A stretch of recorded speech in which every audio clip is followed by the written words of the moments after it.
Good morning from North Rock Lanes in Wichita, Kansas. It's the start of the PWBA Wichita Open here on Bull TV on Extra Frame. First round of qualifying getting started. 6 games here this morning in our first round and another 6 this afternoon in our evening session. I'm Lucas Wiseman of Bull TV, joined by PWBA Director of Operations Jason Thomas. Good morning, Jason. Good morning, Lucas, and bowling fans throughout the world. And we are underway here in Wichita. 106 bowlers in the field. It's our largest field of the PWBA thus far here at North Rock Lanes. Yeah, this was one of the 4 events that we just opened up to accommodate the demand, and 96 was a sellout originally, and opened it up to 120, and almost got there. So the lane pattern, since I know that's the #1 question that gets asked every single week, is 38 feet, and closely resembles the Atlanta pattern if you look at the World Bowling Bank of Patterns. And we do have this pattern on our PWBA website at pwba.com. Click on tournaments and then the details for this event, and you'll find the lane pattern link on that page. We've got some great bowlers on our featured pairs here for this opening game, including one of the greatest bowlers of all time, Leanne Hulsenberg, getting ready to shoot her spare on lane 24. A couple of this year's Queens finalists on our featured pairs. Erin McCarthy and Maria Jose Rodriguez. And we have one other special young bowler that Jason's going to talk about in just a moment when she gets back up on the approach. Got Kayla Bandy getting ready to bowl on lane 25, who is a former Junior Team USA member and a head coach at Maryland Eastern Shore University. She had a high finish last week. She finished 7th. Almost made the TV finals, or the live stream finals.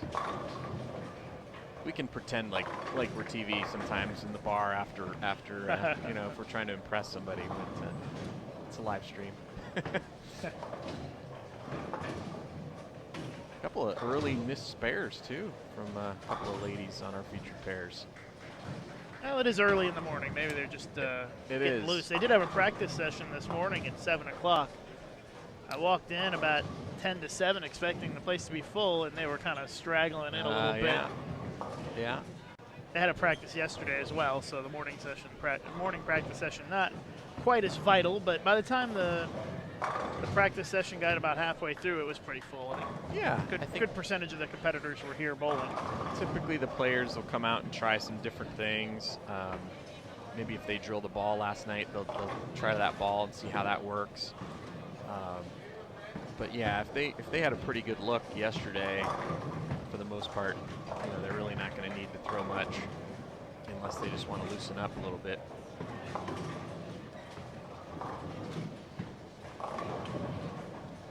So once again, just to recap for those of you just joining us, 6 games of qualifying this morning, 6 more this afternoon. After 12 games, we cut to the top 16, and that's who makes up our round robin match play field, which will begin tomorrow morning at 8:30 Central Time. 16 games tomorrow of round robin. Top 4 advance to the step ladder tomorrow night at 6:30 p.m. Central Time. I like the way Carrie Smith is playing the lanes this morning. I feel like that's probably the best way to start, and then if more ladies kind of played where she is, it will also make the lanes break down a lot more friendly for the field, which is something we saw last week. Didn't happen. The score should be a little bit higher this week with the short pattern. There's Chelsea up on lane 23, and Chelsea's kind of got an interesting story to tell. Oh yeah, Talk to her a little bit about that. It's a great story. She was one of our Fabulous Four winners for the Bowl for the Cure contest that we run every year at USBC. Basically, what that contest is that we allow breast cancer survivors or people who have had breast cancer affect their lives turn in essays, and then we select 4 winners from that group that turns in essays, and then they get a pretty cool all expenses paid trip to the Dallas area to visit the Susan G. Komen headquarters, and then have an experience at the International Training and Research Center at our headquarters in Arlington, and get some coaching from Team USA and some equipment drilled, and then they go from there to bowl the women's championships. And this year it was in Reno, and Chelsea was one of the winners this year. Chelsea is a breast cancer survivor. She was diagnosed at the age of 23, and she was a very high-level collegiate player, bowled for Pikeville, and she made it through and is 100% cancer-free now, and worked really hard to get back in shape so that she could come out and bowl one of these PWBA events, and here she is this week competing at the highest level of the sport. It's a really great story. Well, let's hope that she finds some success out there in qualifying today. It'll be nice to see her make the match play field, or at a minimum get a check this week.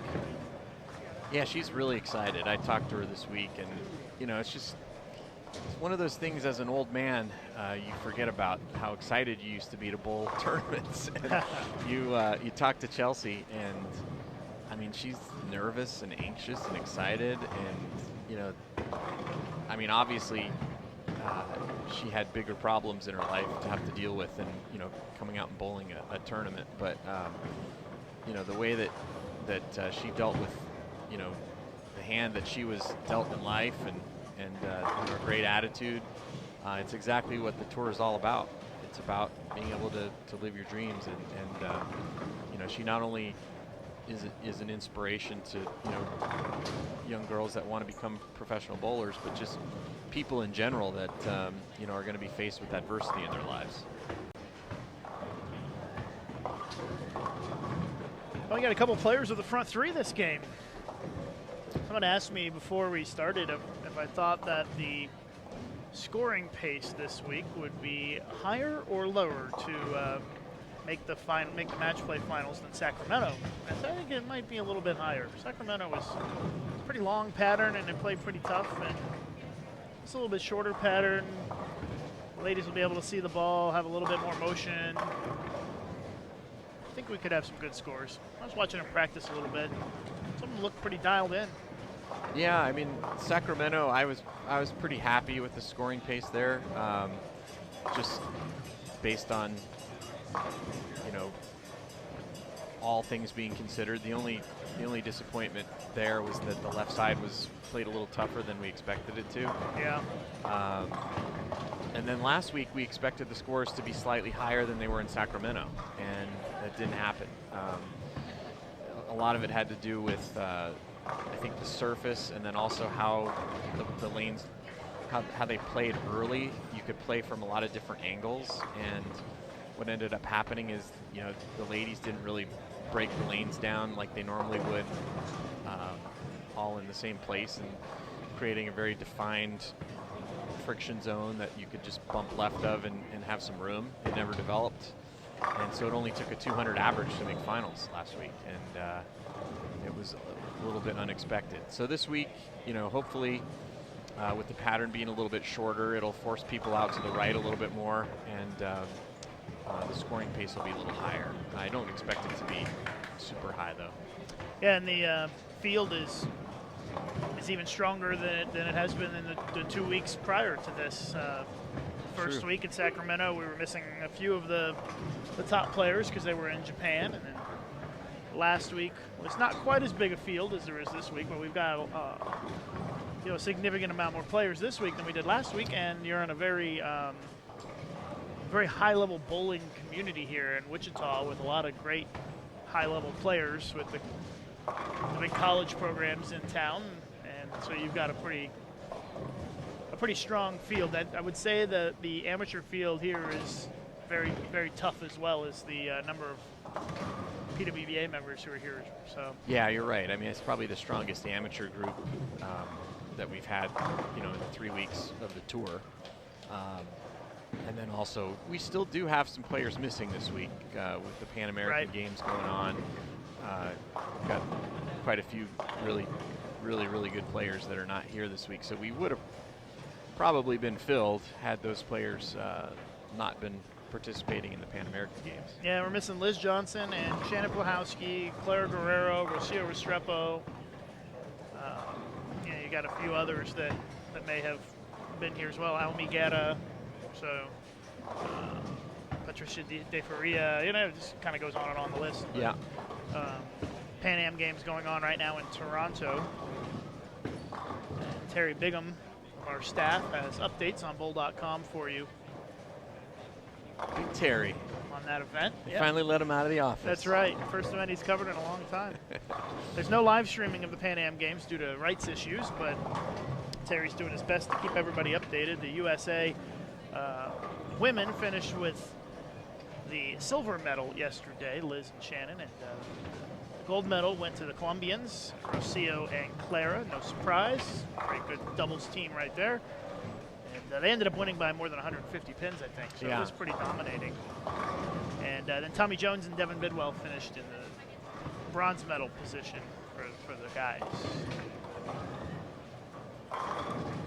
Well, we've seen Leanne Holzenberg, one of the, like you said, greatest female bowlers of all time, if not the greatest, with 2 single pins in 3 frames. And looks to me like she's trying to play them a little bit too far left early.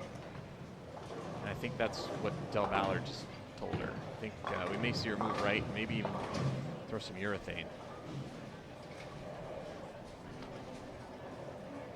You see Maria and Carrie Smith both starting off with strings.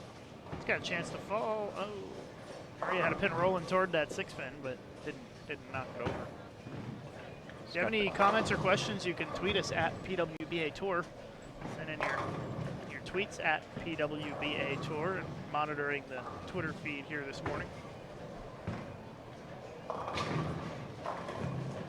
Stepladder finals tomorrow at 6:30 p.m. Central Time. Hope you'll join us for that.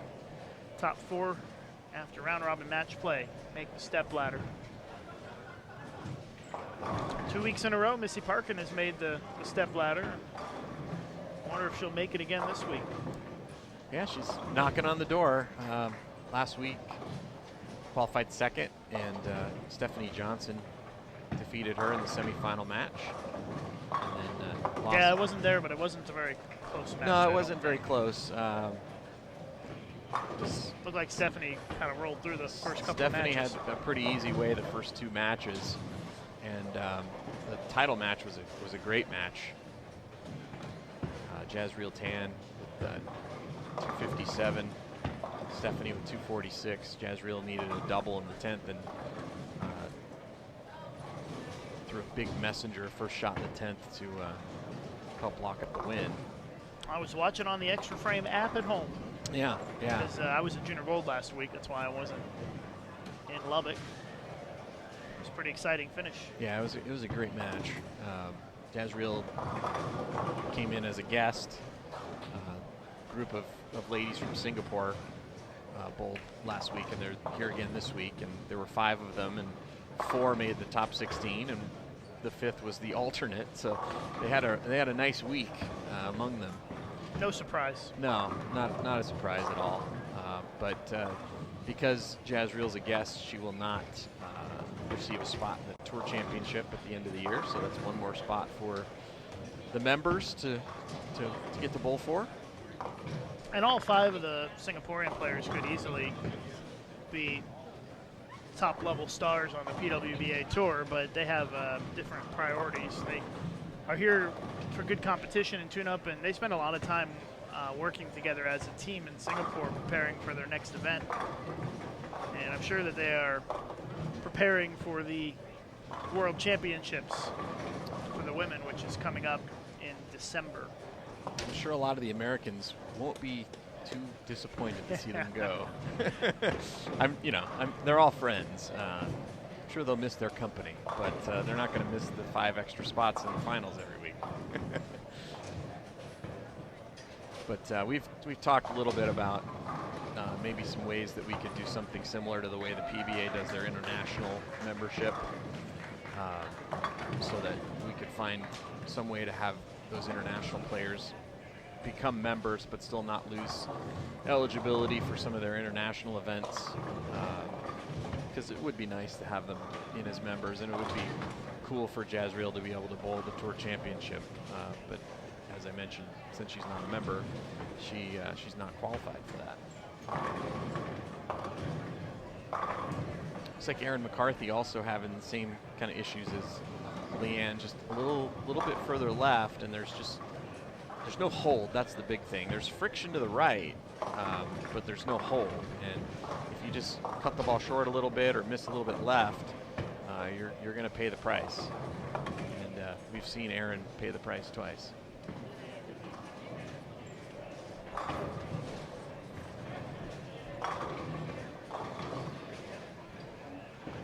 If you're looking for the live scoring or the results when they become available, pwba.com/live is where you want to go. That's a good page to bookmark or store on your homepage on your phone or whatever, because that's the same page every week for the PWBA to find the link to Extra Frame, the link to the live scoring, as well as the results. So pwba.com/live. Make sure you keep an eye on that page. Got the live scoring, thanks to Merrick, up and running. Already almost 150 people on there, so that's pretty good. You can follow the frame by frame of any pair in the house. We're in game 1 of 6 in our morning qualifying round here at the PWBA Wichita Open. Bowl TV on Extra Frame. Lucas Wiseman and Jason Thomas with you. Bowling on the 38-foot sport pattern here this week that closely resembles Atlanta, World Bowling Bank of Patterns. And even Chelsea with her lower rev rate, and like she likes to go up the lane, you could probably argue that she should be at least another 4 or 5 boards right of where she is right now, and she just has no room left. That one, her thumb went down a little bit. She got the ball going up towards the head pin and had no chance of laying off. Just got to give that ball more room, and by that I don't mean you need to throw it left to right more. You need to start it from further right. Maria with the miss on that 3-6-10. Her 2 misses have been in as well. Just thumb went down a little bit. The ball won't lay off.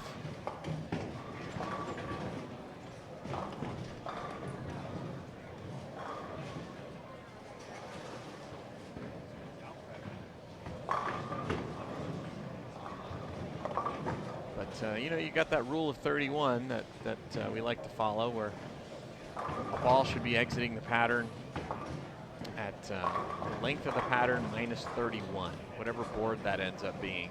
And for this week with a 38-foot pattern, that would be 7. So if you look at Erin McCarthy, she was pretty close to that at the break point. Yeah. Almost left a 7-10. Carrie Smith is playing maybe a little bit right of that.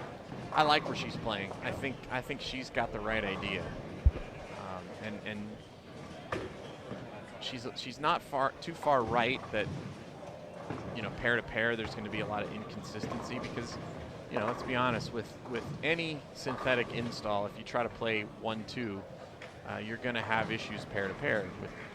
That's just the reality of it. But she's in a little bit further where she should have consistency pair to pair, but then just not have that issue that you've seen with Erin McCarthy and Leanne Holzenberg and the other ladies who have been a little bit inside of her. If she misses left a little bit, the ball still has a chance to lay off.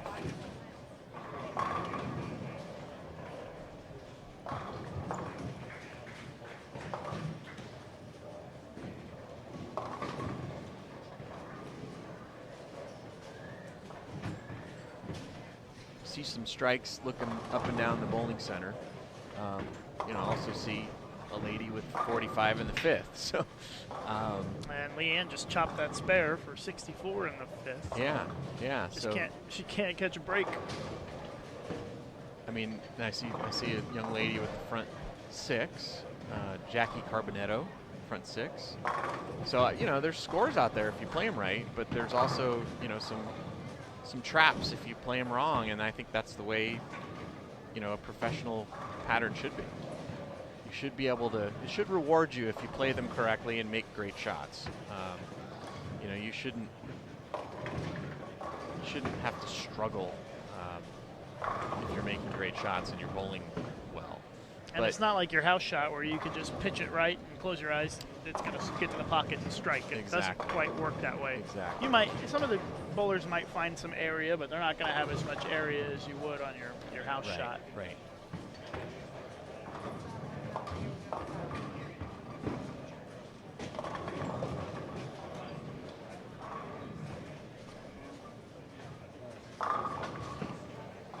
Carrie Smith, you can see she's kind of pointing the ball right at the head pin off the corner. It's working pretty good. The question is, how long will that be there? It depends, obviously, where the players in front of her are playing. Who she follows. Yeah. I mean, I'd love to see everyone out there right now because that would mean that I think it would give them the best possible chance to score right now, and it also is going to make the lanes break down better as the block progresses. So, but everyone has their own idea about how to play the lanes. And, you see with the men's game, it seems like the idea is let's use as much surface as we can and get left as quickly as we can. And that's why you see the players dominating who tend to dominate now, which are very high rev rate, high power, high speed players.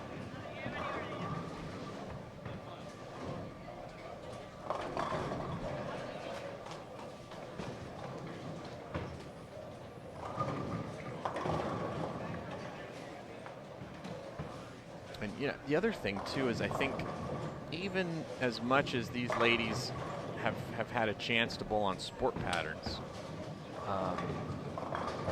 the majority of your bowling is being done on a house condition where it really doesn't make sense to try to play right of 8, because you have such a high volume from 10 to 10. So I think it's just made people used to using surface and using that oil line in the middle part of the lane. And I think these ladies, as the tour progresses, will figure it out that maybe I can play 5, maybe I can play 3. I don't have to play 10 all the time. And I think as that happens, you'll see scores increase across the board. Also, sometimes what you see is if after the first game somebody puts up a good big score and somebody sees, hey, wait, they're playing way right, all of a sudden everybody starts kind of going that direction. Erin McCarthy, I don't think we're going to see her playing that far right. Yeah, she's obviously more comfortable playing left to right, and for her, the goal is going to be, let's see if I can get through these first 2 or 3 games around even, and then hope they open up. The problem with that strategy is there's never going to be hold on a pattern this short. So what she's going to have to hope for is more friction right, and then her miss is just going to be it's going to have to be right. Mark Baker used to call it a swing wall. She's never gonna. There's never gonna be a point in this tournament where she's gonna miss 3 left and the ball's gonna hold. So, but she may get to the point where she might leak it 3 right and the ball would hook back because now all of a sudden, she's using that friction that everyone out to the right has created. But, the risk is you shoot yourself out of the tournament the first 3 games, trying to play that deep. Well, especially when you've only got 12 games of qualifying. You are on fresh for each 6-game block. You give away half the games. You better shoot a whole lot to make it up. Yeah, I mean, she's going to have to hit this again this afternoon. So that's the thing. Back in the day, you know, there was no re-oil, so you would just get through the first part of the day and you'd be done with it. But now you've got to go through that whole progression again. And so you need to have a good strategy. And, you know, the ladies are going to come out with different strategies tonight, which means the lanes aren't going to break down the same as they do this morning. So just because something worked in the morning doesn't mean necessarily it's going to work tonight.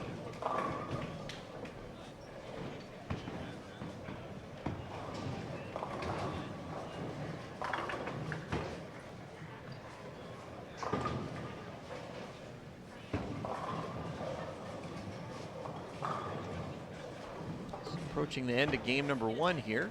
Maria Rodriguez can shoot 255 and Carrie Smith a possible 268.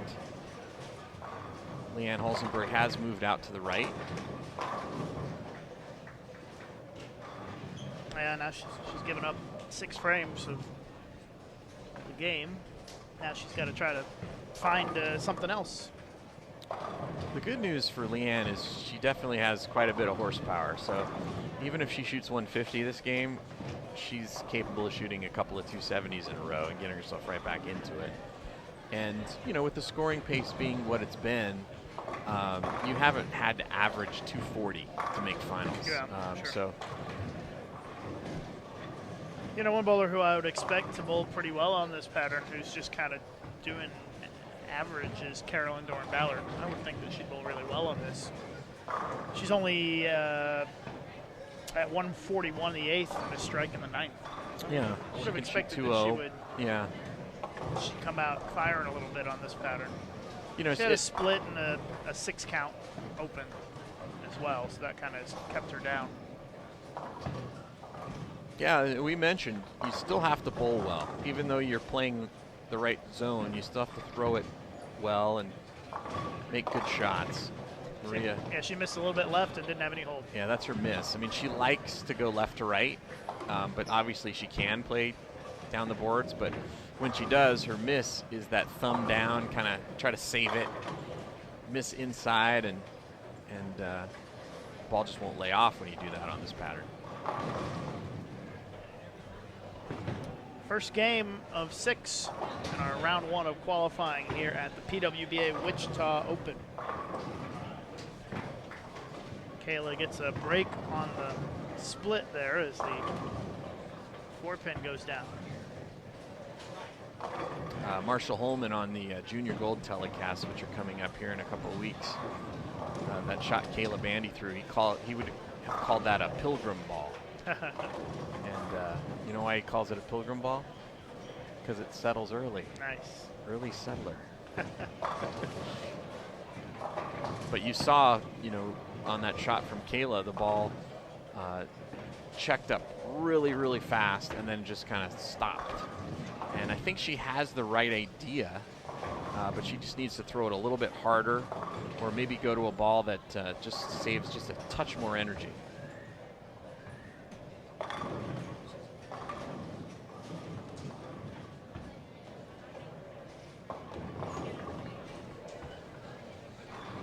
So game 1 starting to wind down across the house here.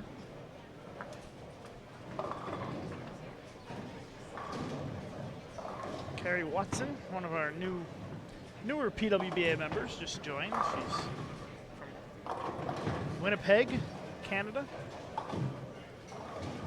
Man, we've seen a lot of missed single pins this game, haven't we?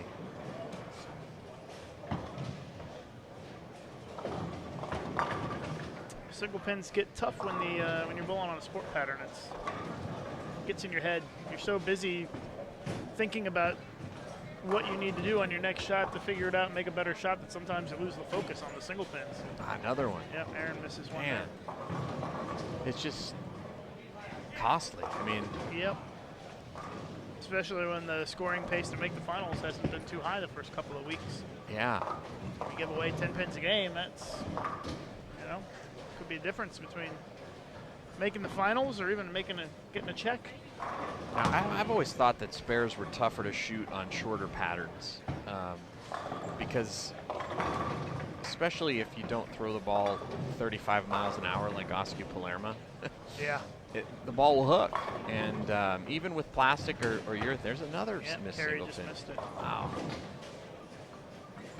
Yeah, But you really have to flatten the ball out, get it going end over end to keep it from hooking. Yeah, and you've got to change your alignment a little bit as well, because on a 10 pin you can't rely on the ball falling back in this puddle of oil in the middle part of the lane. You've got to actually make a concerted effort to get the ball going right a little bit more. And then, of course, sometimes what happens there is you get it going right too much and the ball misses right.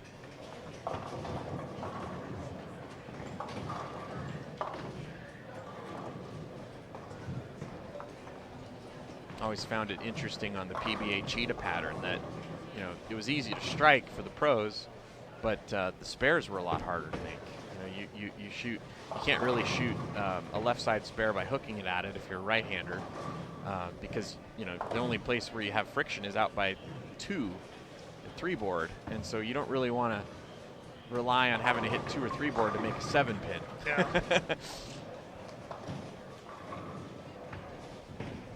But then again, if you use the middle part of the lane, the pattern's so short, they're basically flat and hooking a lot. So you just have to adjust to it. It takes a little bit of getting your bearings straight.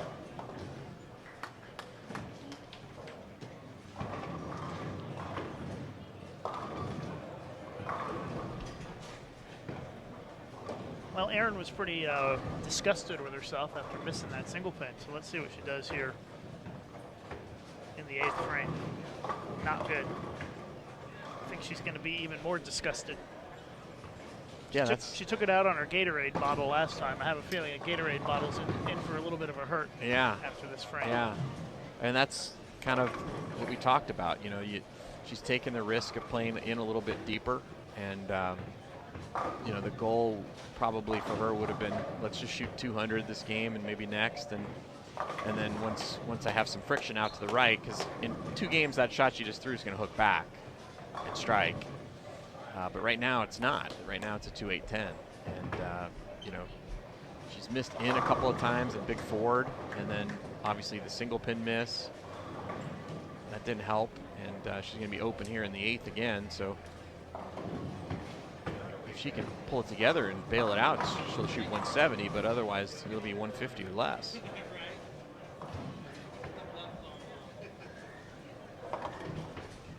We know she can strike. That's the good news. She averaged over 260 for her last 2 matches in the Queens this year to get the top seed. But nobody wants to start the tournament out with 150.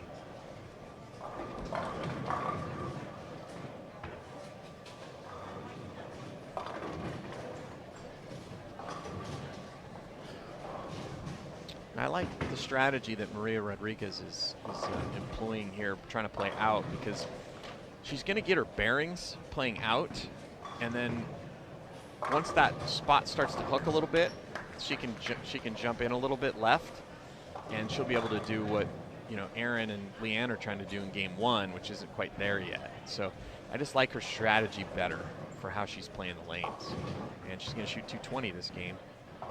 221 with a strike, and she'll be in great shape.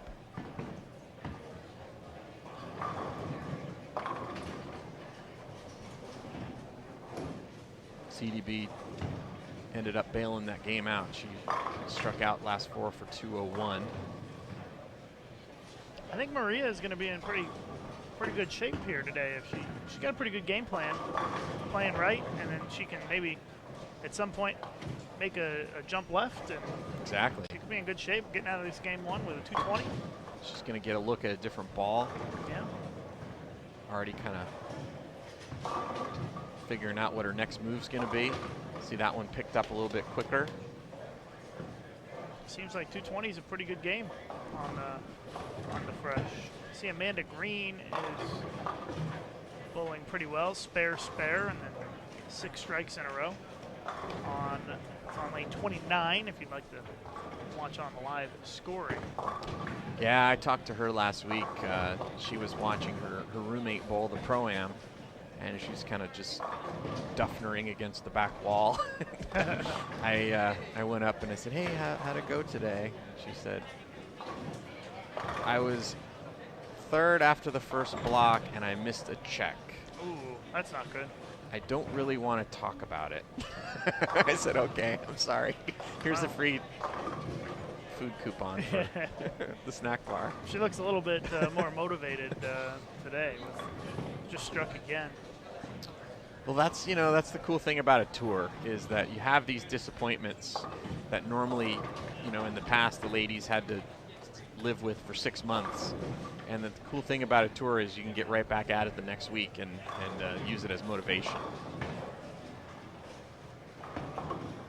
Jackie Carbonetto can be in the 250s this game. She just threw the first one in the 10th. Yeah, she's another one that should have a good time on this pattern. She can play out to the right, really good at that, and she can also play in and hook it. So she should have a really good day, I would imagine, today.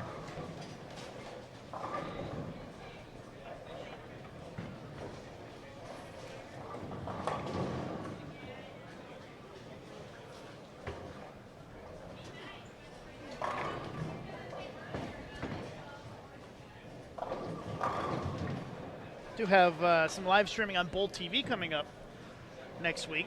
The USBC Senior Masters from Green Bay starts on Monday. So make sure to be on the lookout for that at youtube.com/BoldTV. The stepladder finals of the Senior Masters, always a very popular event for us, is going to be on August 2nd at noon Eastern Time. I think it's a Sunday afternoon. So make sure you watch that. That's a great event. Last year's stepladder was one of the greatest we've ever had on Bowl TV, where Walter Ray Williams Jr. collapsed the bucket to win. It was pretty amazing. And nobody was more disappointed about it than he was. Oh, for sure. Yeah, he didn't like it. Yeah, the first Senior Masters I covered on Extra Frame, Walter Ray lost his first match of he led qualifying and lost his first match to Hugh Miller, and then won his next 10 matches.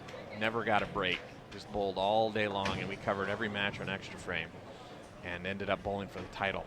And Wayne Webb ended up beating him, but that was an impressive performance. The guy bowled 30 games to get to that final match, and I mean, he dominated those matches. I don't think anybody was within 100 pins in any of those 10 matches. I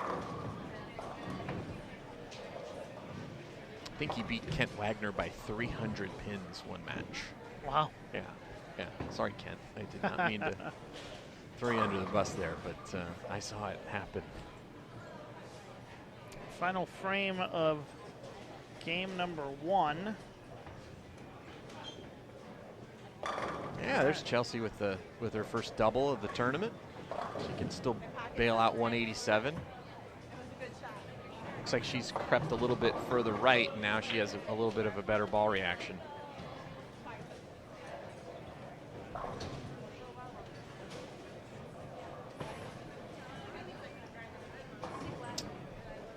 Nicole to Paul Miller. That one, she's playing a little too far left for that ball to make it back.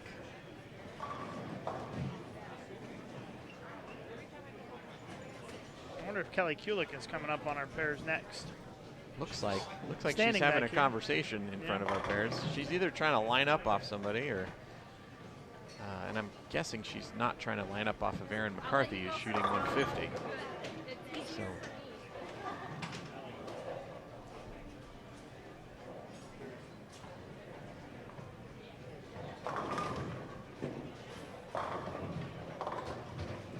But, you know, all that information is useful. You know, seeing where not to play is just as useful for a player as seeing where to play.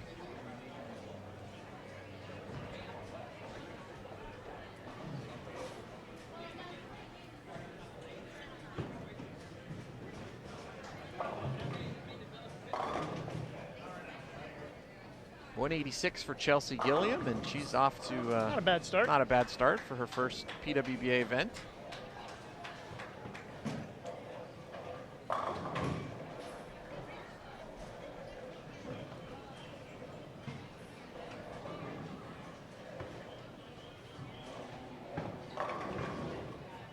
was a better shot there.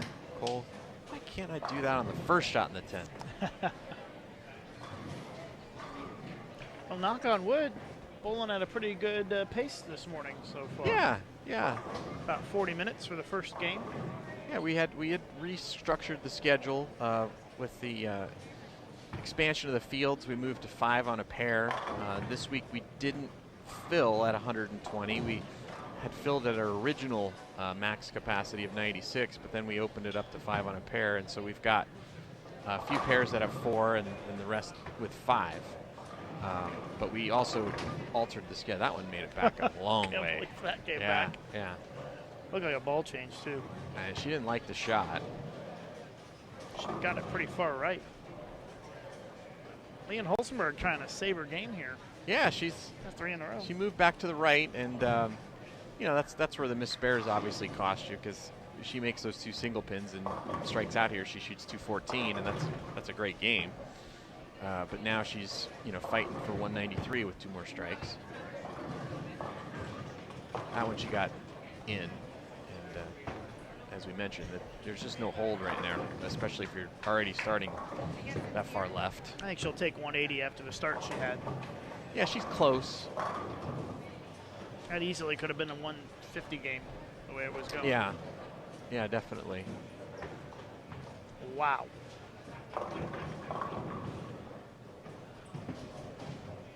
Aaron got that one way right, even further right than the last one. And it still almost got back. Yeah. It's crazy. But a lot of people watched her bowl at the Queens, and how come she doesn't show any emotion? She's showing some emotion right now. She's not thrilled. No, she's not happy. I don't blame her. 150 is not going to get it done.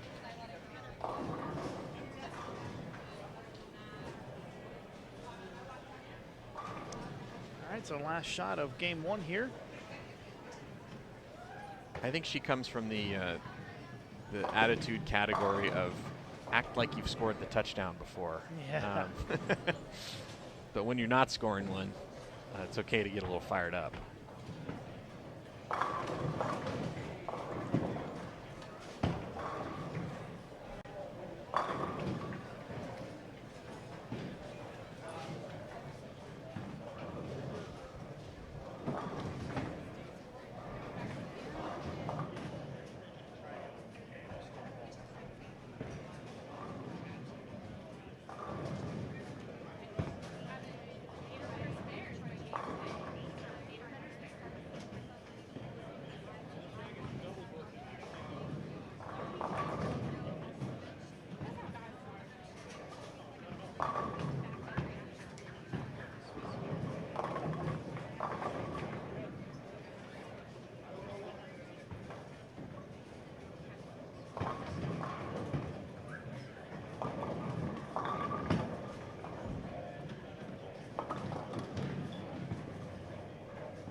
Said, awesome. Thank you. All right, so going into game 2 here in just a moment as the ladies get ready. Jason Thomas, thanks for sitting in with us for the first game to kick things off. It's always fun. I always enjoy it. And to Nicole DePaul Miller's husband, thank you. I've got some good bowlers coming in here for game 2, but hopefully he'll enjoy it just as much with his wife not bowling. That's right. I'm sure Nicole will be back on again at some point. But Jason Thomas, thanks for sitting in, and I'm sure we'll see you later on in the tournament. Yes, thank you, sir. I will be here.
All right, so we're in our second game here at the PWBA Wichita Open.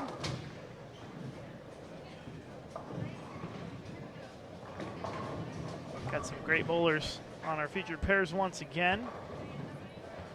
Got a good mix of pros, amateurs, local bowlers joining us here on 23 and 24 and 25 and 26.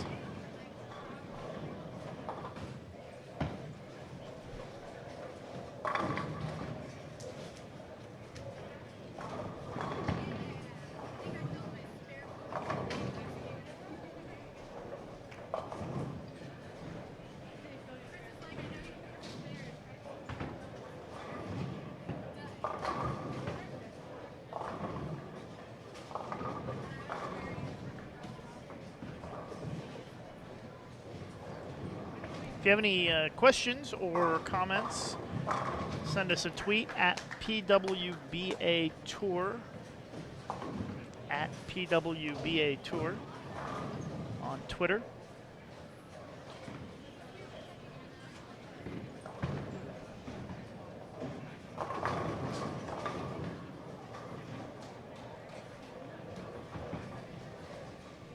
Brittany Hamilton playing it off the corner, similar to what some of the other ladies we had on that pair did that first game. Former Junior Team USA member Kim Eulis up on lane 24. Bowled collegiately at Pikeville.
As soon as we have updated standings, we'll be sure to let you know.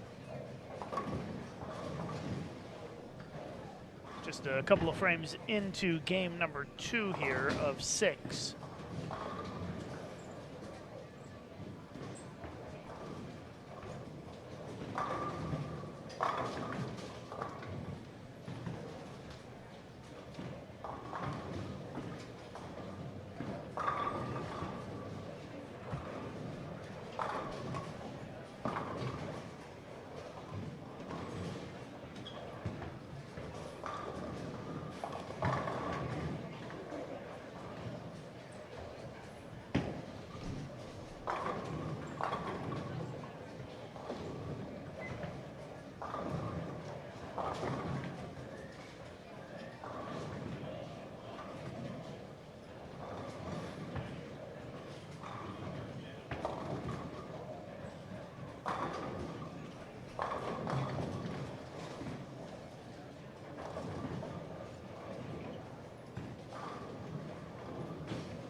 If you'd like to follow the live scoring, pwba.com/live.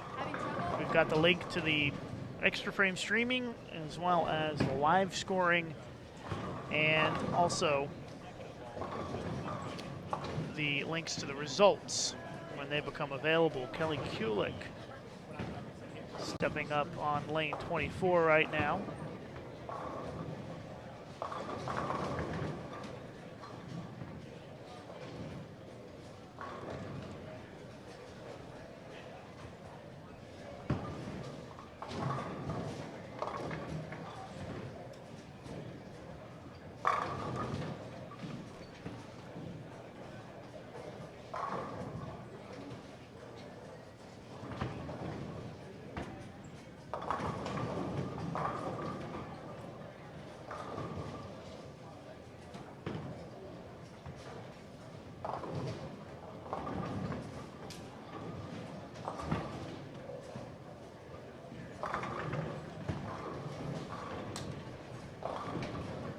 front three for Georgia Drews.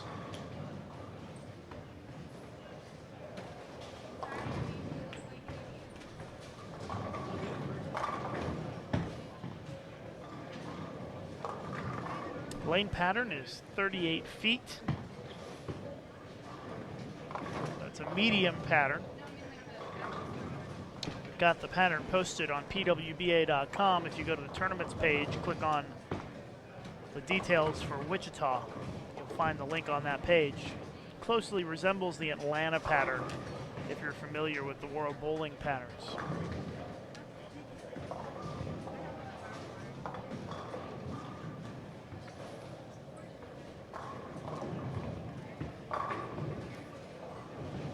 This is our second of 6 games here in round 1.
Linda Walbaum with a strike in the 4th. Brandy Silva stepping up on lane 24. As we move along here, game 2 of 6 in our first round of qualifying at the PWBA Wichita Open.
do have results coming in.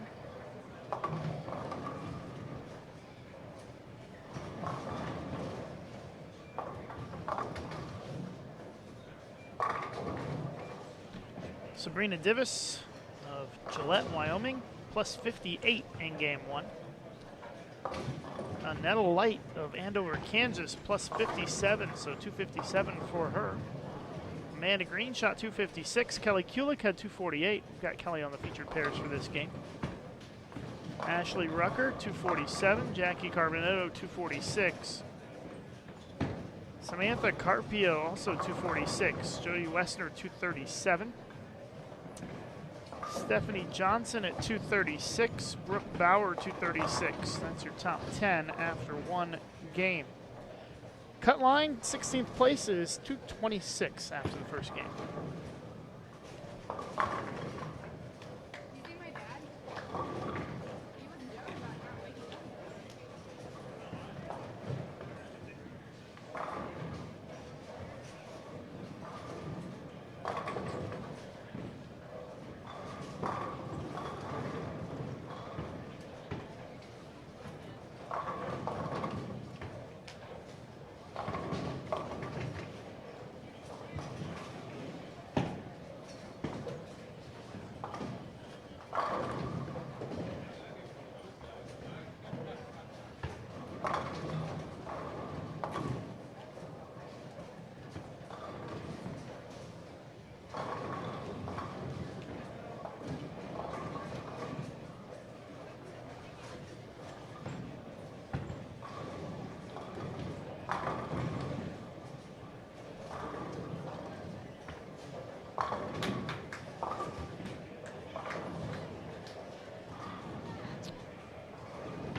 Sabrina Divis, who was leading after the first game at 258, struggling here in game 2. She's off to the left of our featured pairs.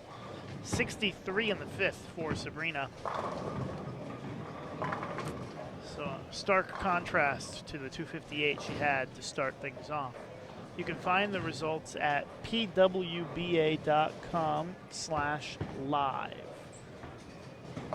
Just click on qualifying round 1 to find the results.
Past the halfway point now, game number 2.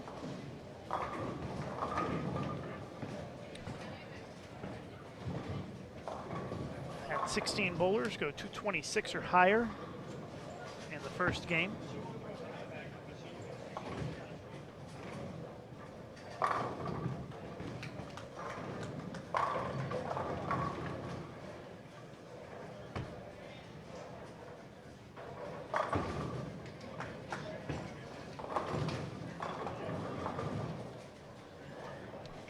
throughs. Got a pretty good game to start here. Leaves the 10 pin on that shot.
Wicked 10 pin there for Shannon O'Keefe. You can take a look at the live scoring, pwba.com/live. Looks like Diana Zaviolova shot 290 game 2, down on lanes 3 and 4.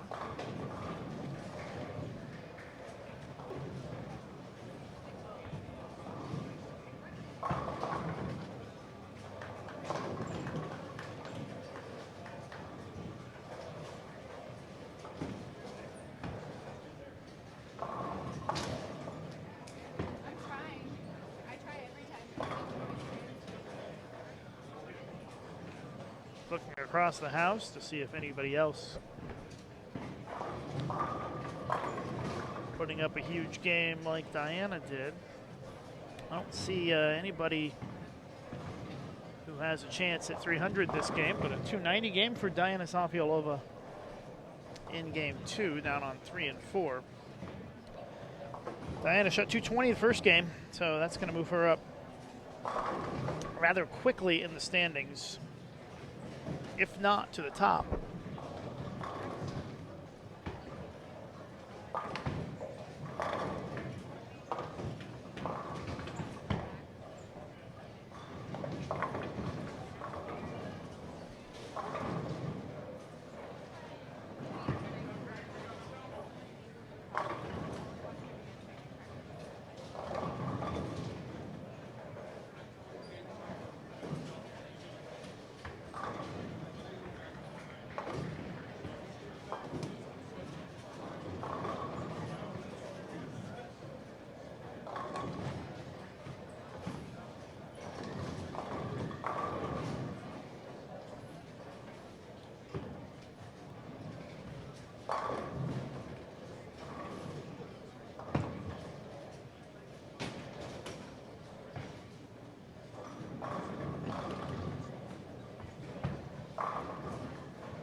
Shannon O'Keefe again. Let's see if she can rebound after that wicked 10 pin. Nope, same exact shot.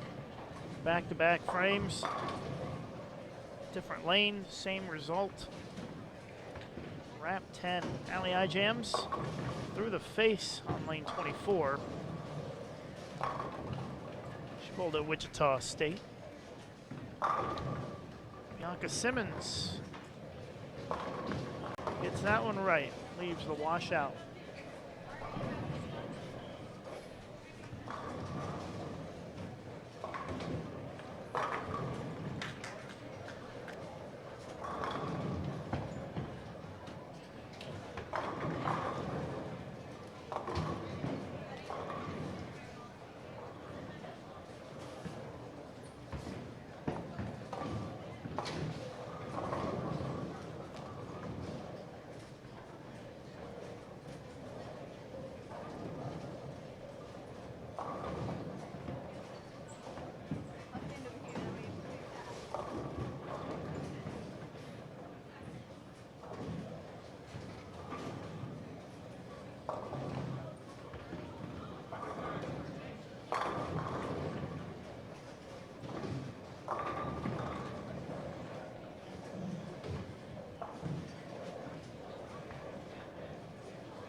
Cruising along here, game 2 on our featured pairs.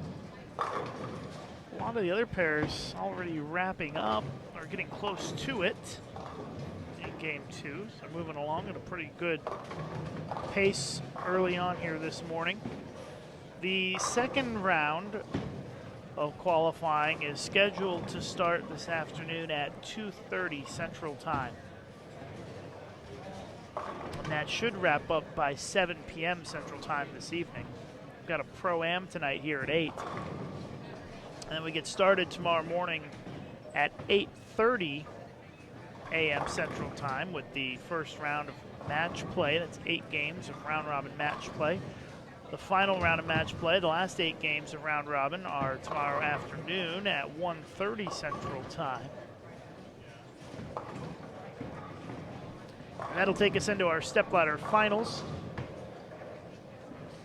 scheduled to start at 6:30 p.m. Central Time tomorrow night, 7:30 p.m. Eastern for you here, right here on Bull TV on Extra Frame.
Brittany Hamilton working on 3 strikes in a row, up on lane 25.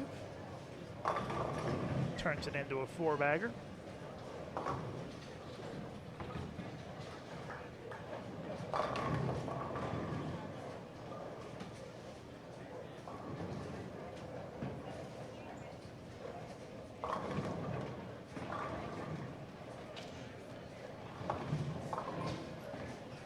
Brittany only shot 145 her first game today.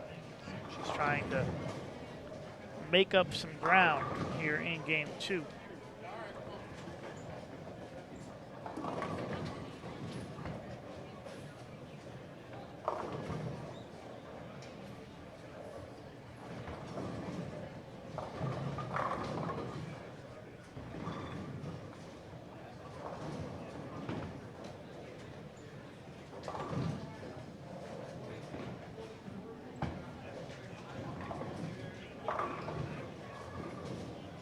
Tough 4-9 split for Georgia Drews in the 9th.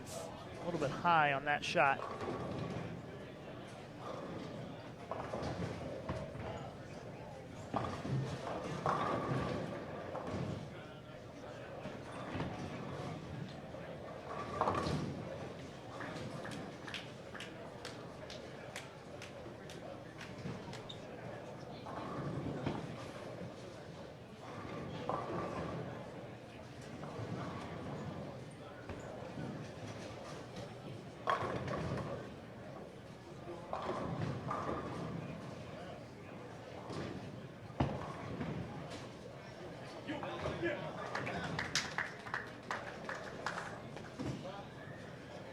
Nice conversion there by Georgia. She makes the 4-9 split. Pretty impressive pickup in the ninth frame there to give her a little extra boost going into the final frame of this game.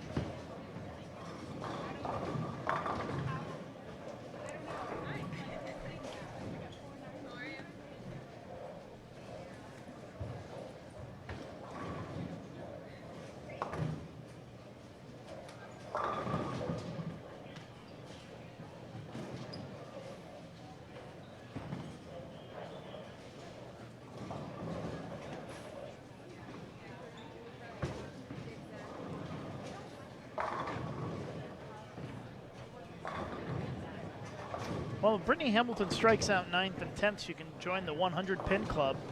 She'd go 145 to 245. Still has a chance going into the 10th frame. Needs 3 more strikes.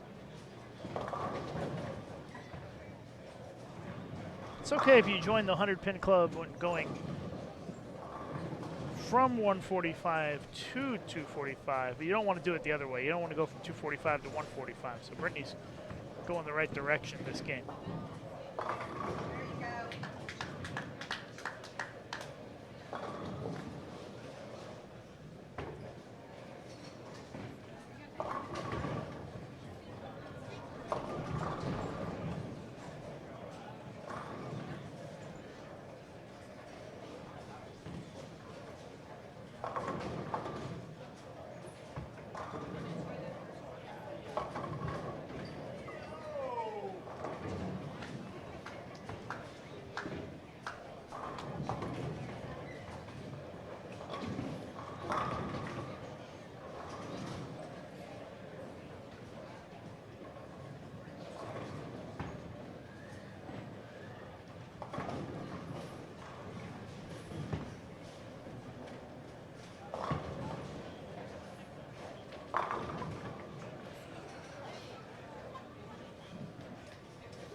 Just about in the 10th frame for everybody here.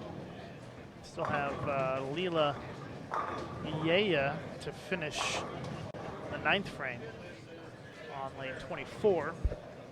Kelly Kulik is up in the 10th.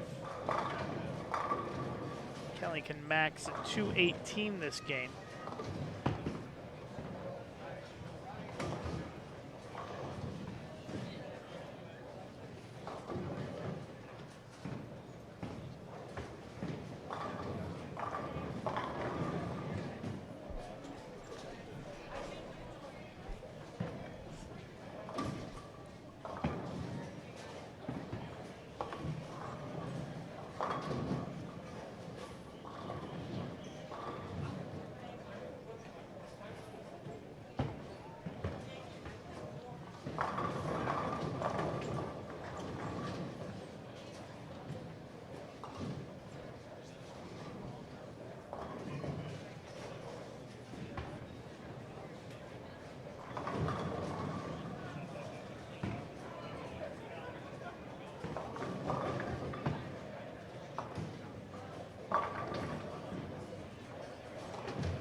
Georgia Drews had 216. Kelly Kulik 208. Brittany Hamilton can get to 245. She did not like that one off her hand, and it went high, and she left the single pin. So Brittany will be in the 220s with the spare.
Last shots here, game 2 on the featured pairs.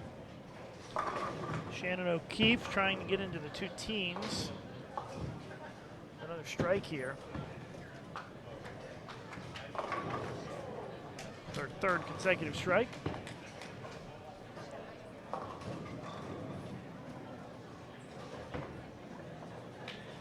Looks like Shannon will make a change on the fill, throw something different.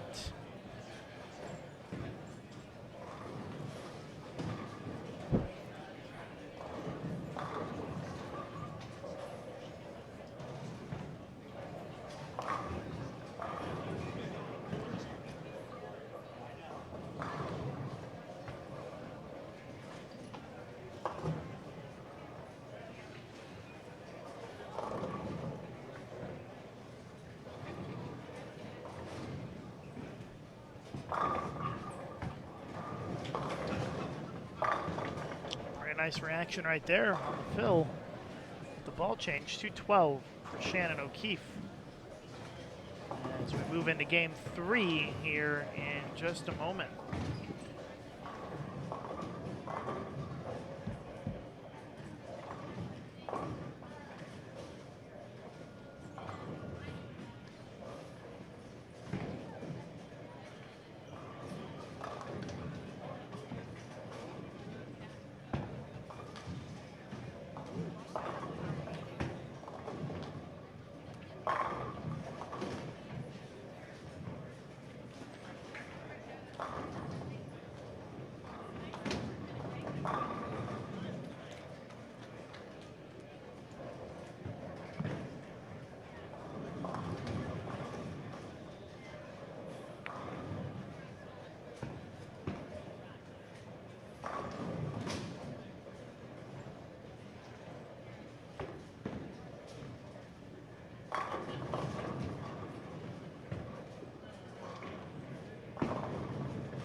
You're watching the PWBA Wichita Open here on Bowl TV on Extra Frame. Lucas Wiseman with you. We are in game number 3.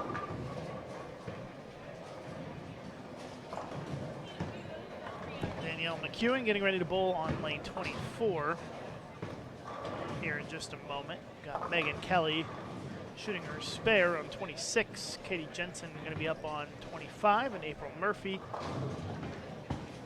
in the on-deck circle on lane 23.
Tish Johnson shooting her spare on 23.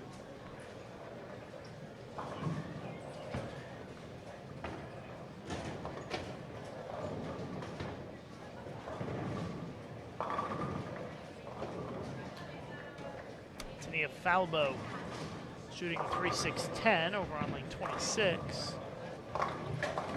Covers it up.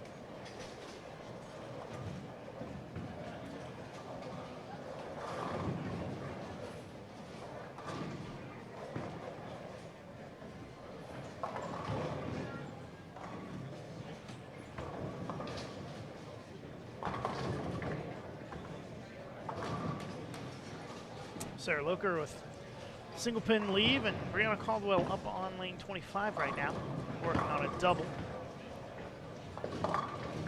Goes left, leaves the double wood.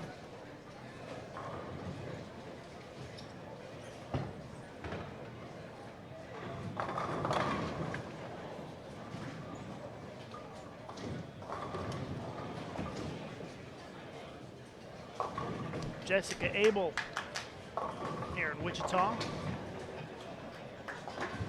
She's got the front 3 now this game.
Live scoring available at pwba.com/live. That's where you can find the link to the live scoring.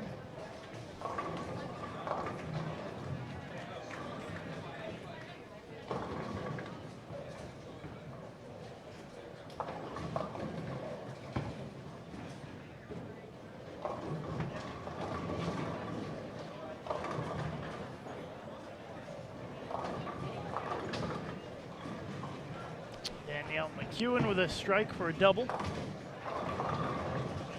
Bowling on the 38-foot Atlanta pattern, or close to it. It's very similar to the Atlanta pattern, at least. If you want to find the actual pattern, go to pwba.com, click on tournaments, and then details for the Wichita stop.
Nice shot by Falbo.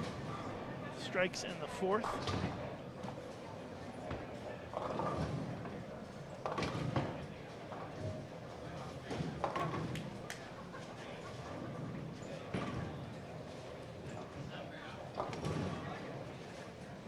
Formats for the standard PWBA Tour events are all the same. 12 games of qualifying on Friday, 16 games of round-robin match play for the top 16 on Saturday, and the top 4 advance to the finals on Saturday night. This week's finals at 6:30 p.m. Central Time, 7:30 p.m. Eastern Time tomorrow night.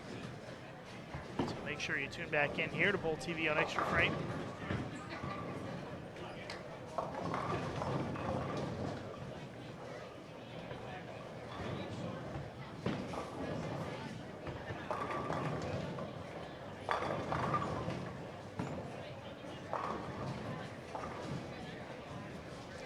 Kelly looking for 3 in a row. Pretty good shot. Leaves the 10.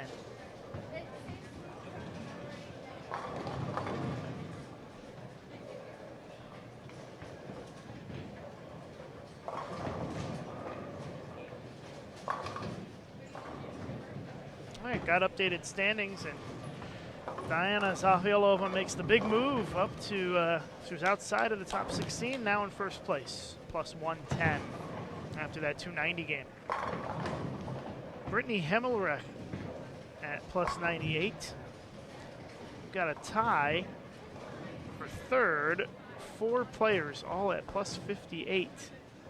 Annetta Light, Sabrina Divis, Jody Westner, and Liz Culkin all plus 58. Kelly Kulik at plus 56. Daria Kovalova at plus 54. Amanda Green plus 49, Stephanie Johnson plus 45. Ashley Rucker plus 38. Carrie Smith at plus 34. Lindsay Boomershine plus 32. Linda Barnes plus 31. Marcia Klimkin plus 31. And Jackie Carbonetto is 16th place. And the cut number currently at plus 29, but a lot of games to go. That's only after 2. So right now the 16th position is plus 29, 214.5 average.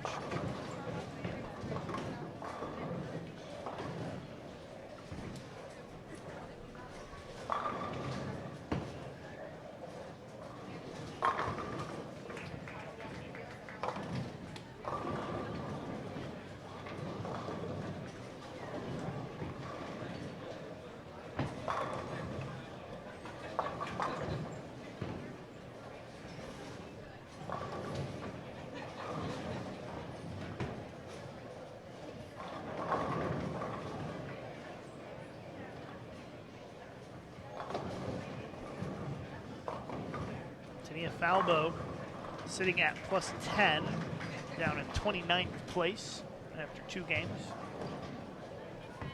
She's up on 25 right now. Oh man, good shot. Sends that pin across in front of the 10. Didn't really have a chance to take out the 10. It was pretty far in front of it.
Apologize for the technical hiccups there. Seem to be back up and running for now.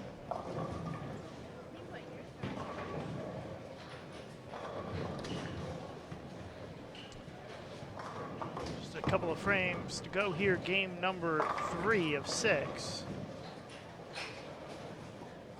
Got the 9th and 10th coming up on 23 and 24. And still 4 frames to go on the other pair.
Danielle McEwen.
All right, so we're in the final stages here, game 3 of 6. Got some of our players stringing some strikes on 25 and 26.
So we are in game number 4 of 6 here, qualifying at the PWBA Wichita Open. Got a fresh set of bowlers on our featured pairs here for game number 4. I'm Lucas Wiseman of Bold TV, and joining us for a bit is Chris Barnes. Good morning, Chris. Hi, Luke. How's it going? It's going good.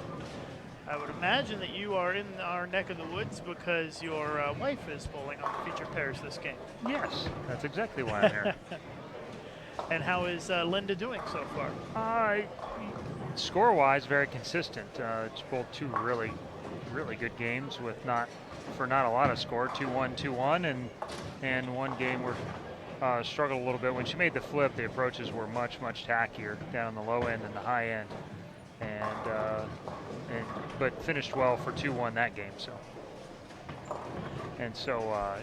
you know, all in all, about 50 over and doing okay. But she's a little about 40 over, I guess. And so, but not all that pleased herself. She feels like there's more score out there, and she's hit the pocket off a lot. So I anticipate her scores moving up here the next game, and I think the field will as well. The scores get higher this week. And the lanes are more playable, I think, in general. Bowling on a 38-foot pattern, pretty closely resembles the Atlanta pattern. And what have you seen in terms of lane play today, Chris? Well, typically with that 38-foot, and I think I've heard modified Open Championships pattern too. So it's somewhere in that mix.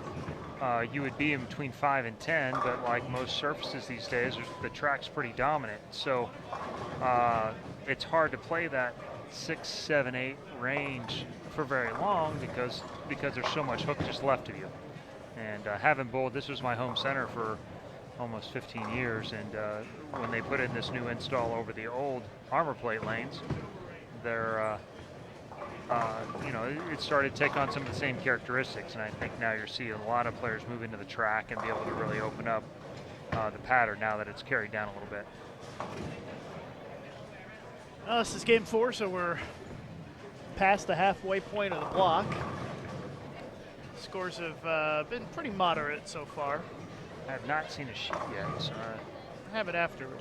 Let's see if it's updated. Not quite yet, but so after 2 it was plus 29 for the top 16. So the score's not. Yeah, and Linda's, I think she feels like she struggled a little bit for plus 30, and so, but I wouldn't be surprised to see it approach probably 100 or so for the first 6. Be right around the cut number.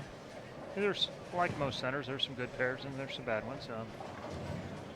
Actually, you're fortunate enough to pick one of the a little bit trickier pairs in this place historically. 25 and 6 is normally the 2 lanes, but they used to be as much as 3 to 4 different, and but the scores so far when I've looked at it look like they've been okay. So yeah, scores have been pretty good on 25 and 26 so far today. Yeah. Obviously they can't be terribly different because we're not seeing those huge fluctuations where people are going to the pair. And you're not seeing 6 spare strike kind of stuff going on that much in the first couple frames. Normally an indication of how close the pair is. Chris Barnes joining us here for game number 4. Linda goes a little bit high on that one, 3-6-10. Seems like there's not much room to miss left. No, 38 feet's a pretty short pattern to play, the track on, and that's why you never see a 37-foot house pattern, because that track area between 8 and 12, 13, where everybody likes to play, around second arrow, your break point's actually to the right of that, but it's not short enough to where the gutter hooks either. So you always see kind of 39 to 42, which pushes that in to where you're getting to the edge of that track to help the pattern create hook. And one of the biggest reasons why the scores were down at the Open Championships this year is to move from 41, 42 feet back to 38 feet, and that left a lot less hold in the middle lane.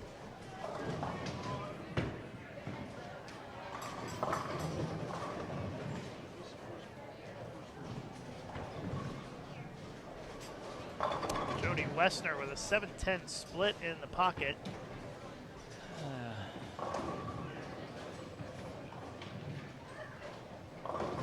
Well, we've got 6 games this morning, 6 games this afternoon, and I would imagine that scores will tend to go up a little bit as we move along throughout the blocks.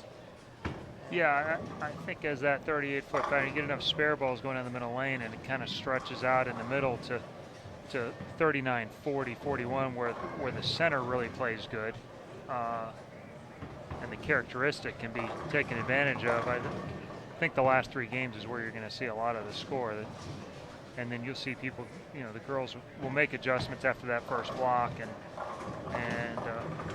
someone will get more score those first 3 while they're waiting, while the lane kind of transitions into a better spot phase.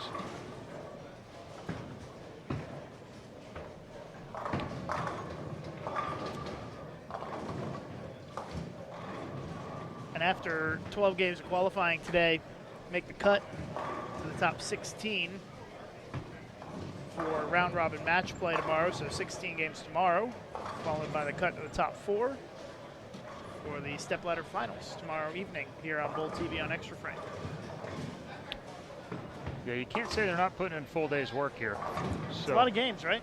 well, it's not even so much the games. I mean, although it is by today's standards anyway. Yeah, exactly. Yeah. But practice session was at 7 o'clock this morning. Yep. So the girls that went to that were up by 5:30. You start bowling here at 9. You bowl. You have an hour in between the practice session and the start with a roll call in between. Then you bowl 6 games. You have an hour for lunch. You bowl 6 games. You have an hour before the pro-am, Yep. which is 8-ish. You bowl that till 10:30 or 11, and then if you make the cut, you're back here again tomorrow morning.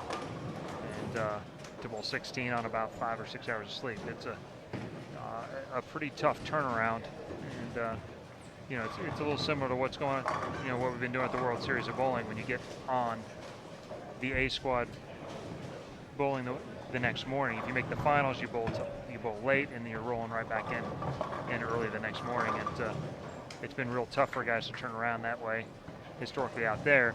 I haven't seen out here how well, you know, fortunately they don't have to start over. They get to, everybody's in the same boat. Yeah, that's true. And I think that for the most part, they've all been pretty happy to have something to bowl. And, no, I think it's been a great thing. And obviously by the entries, it's, you know, I would say they're very excited as a whole. And you know, the prize funds are great. The payout is solid, you know, a long ways down the list to where it makes it a very viable thing to travel or even fly to these stops and be able to make money. So,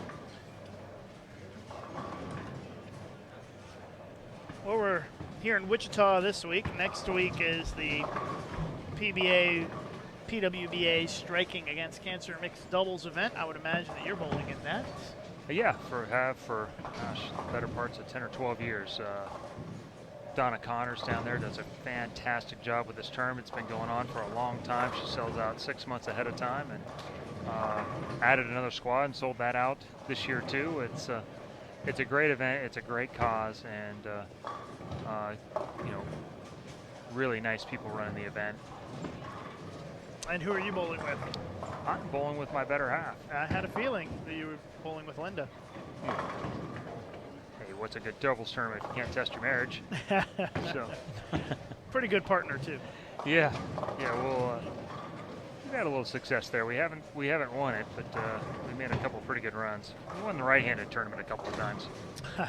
And it's counts as a PBA title for you, and it would be a PWBA title for her if you won. Only members can earn a title at that tournament, but it doesn't count for points for PWBA, but it does count towards a title. And that'll be on Extra Frame next weekend. Starts Friday? Yeah, the C squad will actually be Friday at 1 o'clock, and then the A squad will be Saturday morning, and the B squad will be Saturday afternoon. Yeah, because they added that With extra pro-ams, squad. yeah, with pro-ams Friday night and Saturday night. They give away a ton of stuff there. They raise a lot of money. It's really fun. It really is one of the best events we bowl all year. There we go. That's a little better. And then after next weekend with the mixed doubles, we go to Topeka, and then Lincoln, and then Welch, Minnesota, and then Detroit. And then we go to Brunswick Zone Carolier in New Jersey for the U.S. Women's Open. I think they're having enough lanes there. Yeah, I think we're going to have plenty of capacity. We've got a lot of lanes in Detroit at Super Bowl as well. That's true. And also at Carolier with 82. Although I was just looking at the entry count for Detroit, and that one's already almost up to 100 bowlers. Wow. So it's filling up pretty good. That will probably be our largest standard tour event of the season would be Detroit. Well, that makes sense. Yeah. It's the largest association in the country, and it should be the highest. Yeah. You know, assuming that locally it's supported, and then you know you're a 4-hour drive from several other metropolitan areas with Chicago, Indianapolis, Ohio, basically most of the Ohio major cities, and even Buffalo. So it's you know, it's a great location historically, and obviously the biggest pool of USBC members. So we've got a lot of tournaments coming up here on Bowl TV on Extra Frame. And you can find the full PWBA schedule at pwba.com.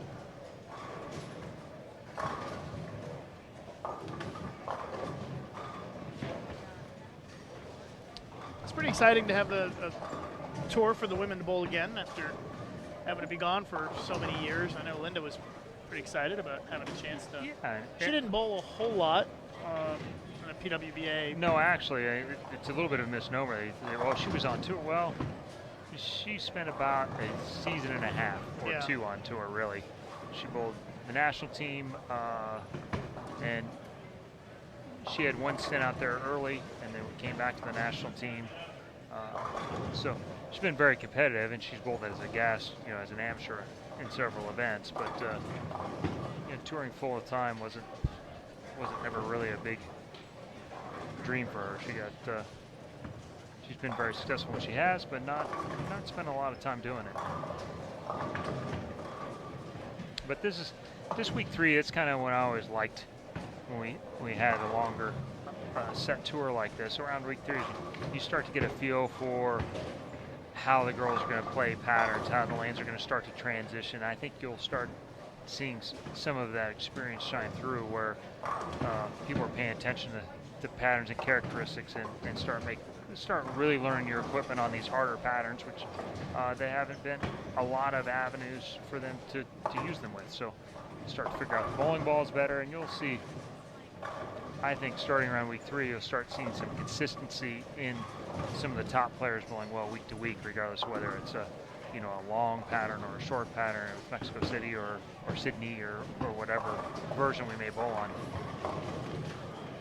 And a lot of the women who are out here on tour have never had the experience of bowling on a tour before, a lot of the young players, and so they are finally settling into things and the realities of what it's like. And I think you do have the added benefit of being home for a few days in between. Yeah. Of course, that moves up costs of travel in some cases, but it's not a 4, 5, 6 week grind where you're just on the road, hotel to hotel to hotel. And there are some who have decided to drive stop to stop, but a lot, I think, are flying. Well, especially you can those right with here jobs through the Midwest, but you do have three dead days in between, 4 dead days in between. It's yeah, I think a lot of them are flying home to go back to work, take care of family, whatever they got to do. You have some time in this setup to do those kind of things and be able to keep a relatively similar lifestyle, to what you had.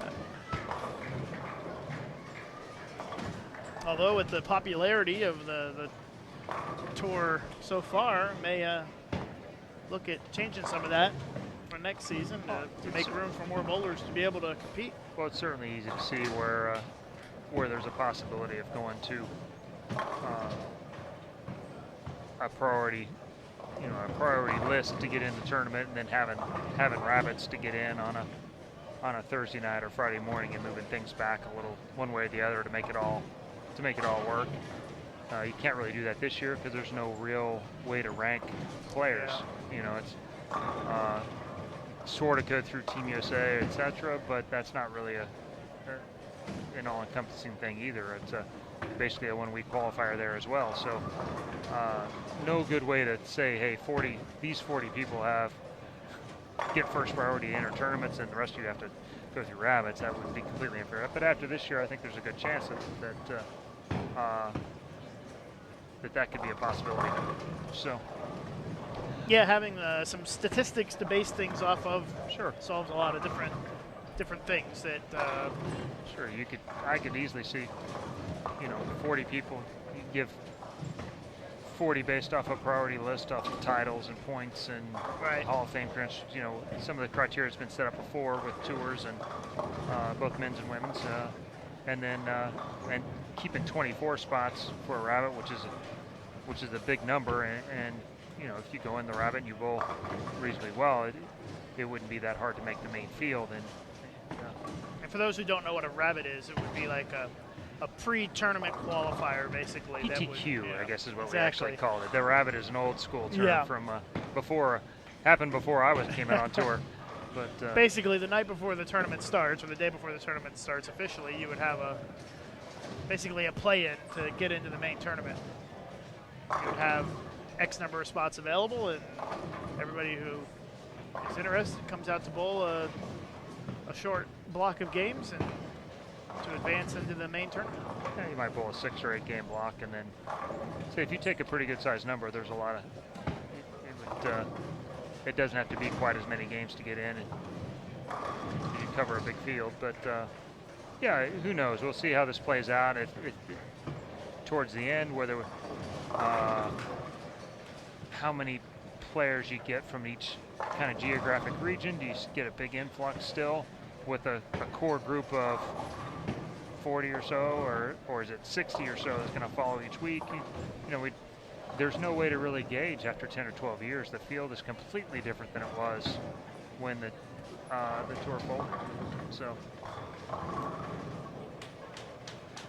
Yeah, everybody's still getting their feet wet with this new tour.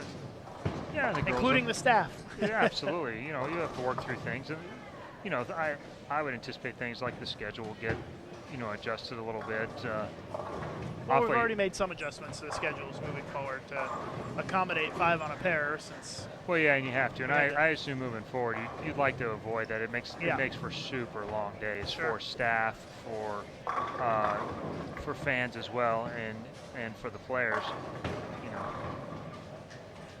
What they like to see adjusted is probably because of the timing of how this all fits in is probably the top 16 probably should be exempt from bowling that evening, coming in, signing autographs, a meet and greet at the beginning, but having a chance to regroup and refresh for the next morning. And then you still have that group of cashers that to play in that pro-am, plus any numerous Hall of Famers we have still bowling out here as well. But well, these are all things that the staff will look at after this season. Yeah, well, you got great people players. in charge. You got Jason Thomas, who has extensive experience, and Damon Scirocco, who's been a tournament director on the men's tour as well. And they're really smart people. They have a lot of experience in the game, and it's all a work in progress because it is so new. And I think the best thing about it has been the most difficult part is the enthusiasm and the support from the women have shown up in droves and have entered in huge numbers, and have made this very successful and shown that women's bowling is not only viable but it's thriving now. And that was important because towards the end of the last generation of the PWBA, there weren't that many entries in the events, 40, 50. Well, you were guaranteeing at one point, the year before the last year, I believe Samstown was guaranteeing 32 spots, and you were getting 34 entries. And the field had gotten very experienced. Yeah. And you know, a lot of very experienced players kind of hanging on and no real new blood. But Junior Gold has really changed that all around. A huge influx of young players that are showing up and competing in droves, and that's turning into combine that with the NCAA on the women's side and having these full scholarship programs where you can get a great education paid for through bowling, and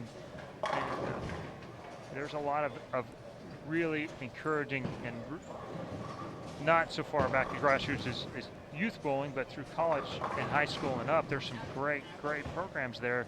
And even now with the under 12s at Junior Gold, there's places to compete everywhere, and you know, there's viable alternatives to soccer. Yeah, exactly. We've got a good football feeder, and- got a good feeder system set up for the women's tour. We have an update on the standings, by the way. Daria Kovalova, Wichita State bowler, leading at plus 108. Diana Zaviolova and Annetta Light are tied at plus 103. Sabrina Divis at plus 94. Brittany Hemmelrick at plus 90. Ashley Rucker plus 84. Liz Culkin plus 81. Jazriel Tan, last week's winner, at plus 72. Amanda Green plus 59. 10th place tie, Lindsay Boomershine, Tania Falbo at plus 58. Stephanie Johnson at plus 57. Danielle McEwen at 53. Jackie Carbonero and Sarah Munch at plus 52. Kayla Johnson in the number 16 spot at plus 48. And one pin out is your better half, Linda Barnes and Kelly Kulik at plus 47 apiece. So a 216 average right now is 16th place, but a lot of games to go. Yeah, you look at that right there, and it looks like players in these first early games are the ones that are, for the most part, that like to roll it just a little bit more. Yeah, we watched earlier, first game, kind of the big hook players were struggling a little bit. Yeah, that 38 foot it's hard to play left of, you know, 10, 11, 12 and just have any hold at all. And there's not really hook on the gutter, so you can't throw it dead right. And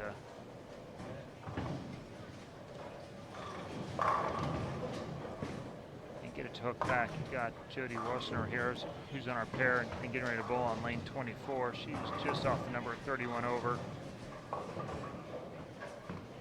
I see Parkin had a couple of big strings, but it's only 19 over. I'm actually pretty surprised about that. She'll be coming as parent next, I believe. She may be on the, or right next to. Yeah, she'll be close our by. pairs. So,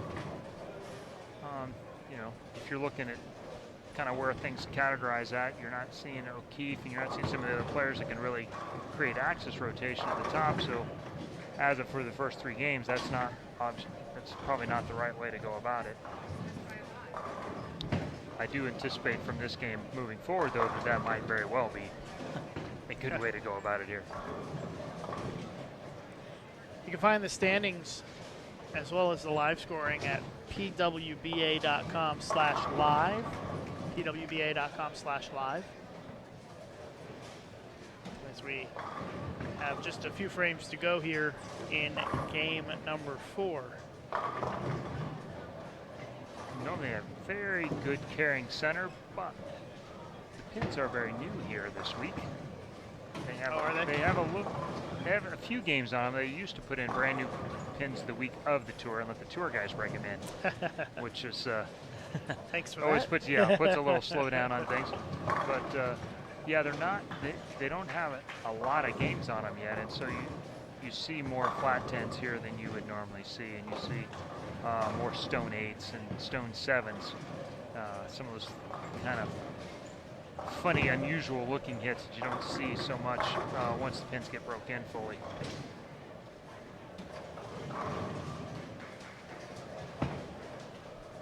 Yeah, I was down there hanging the signage up earlier and saw there was a pin that was out dead wood. It looked awfully shiny and new to me, so that makes sense. Yeah, Linda started on the very, very end pair, and those pins were exceptionally new. Not as much play down there, I guess. No, it really, the way the center sets up, and the counter's kind of between 19 and 20, that high end of 47 and 8 is one of the last pairs to get filled up, and so. busy high traffic center. There you go. Like this does get some play, but not nearly as much, and no leagues. You know, none of the high-end leagues bowl there. The college teams bowl down there, but since they've been out, nobody's bowled on the new pins. Yeah. You know, with that group. So. Yeah, it is summertime. This is a big college town. Absolutely, you got two. Wichita State and Newman.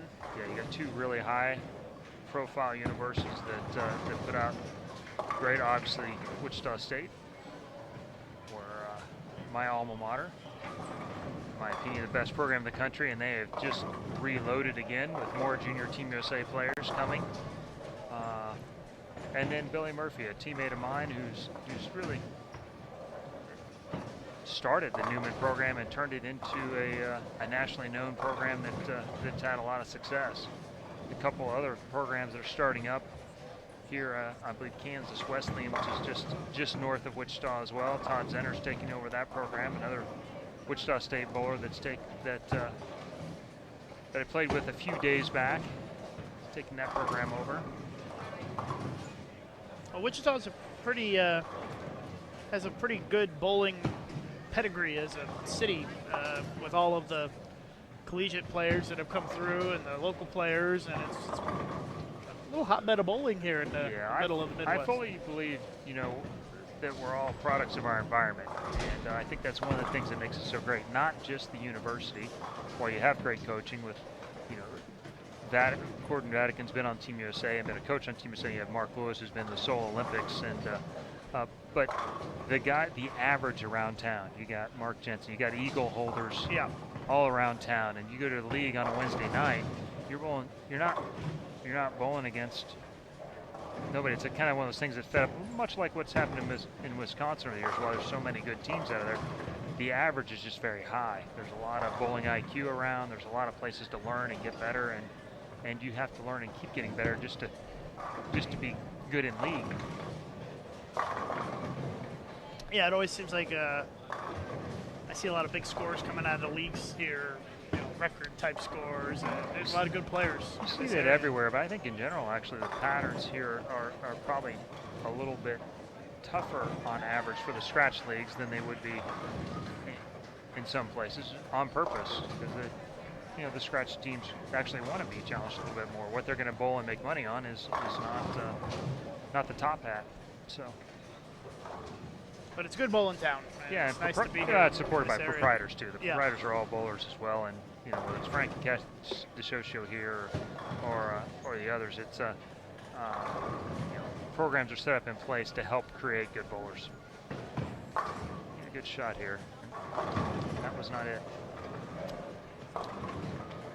Well, that'll leave a little bit of a sour taste in her mouth. Yeah. Close out this game. Yeah, Grace Hall here bowling on lane 26 does have a pretty good game.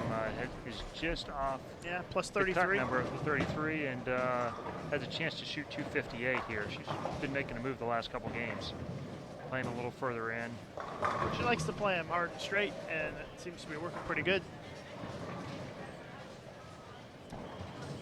Missy Parkin also bowling a big game here in game 4. She just finished up with 243. So that'll get her up closer to the number with quite a few games to go. Yeah, the nice part about having a break in between is you do have a chance to regroup, you have a chance to re-strategize and learn from your mistakes and try and make up for them. Which I don't know that it's quite enough time to drill a new bowling ball or anything. It's pretty fast. Yeah, I don't know. Yeah, I don't know about that or not. But a lot of times it's just really about strategy. You don't necessarily need new bowling. You might try different ones. Maybe change some surfaces or something. And you can do things for sure. Have a game plan for the next block. Grace with a double in the 10th. Gets her into 250s. And will certainly move her within the top 16 after this game. Yep. Yeah, nice game. Well, Luke, I want to appreciate you letting me hang out here with you for a little while. All right. Thanks. It was a pleasure being in your company. Well, the internet worked the whole time you were here, so that's good. So maybe if you walk away and it craps out again, I might come get you. You're saying I didn't break the internet? that's I'm really surprised about that. Well, maybe we'll see you later. Yeah. All right. Probably so. Have a good one. Chris. Chris Barnes joining us for a bit there while Linda was on our featured pairs here in game 4. 257 is what Grace Hall ended up with. That will move her up to plus 90 on the day.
Wrapping things up, game number 4 on 23 and 24. Game 5 about to get started next door.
Queens champ Diana Zavialova and one of the tournament leaders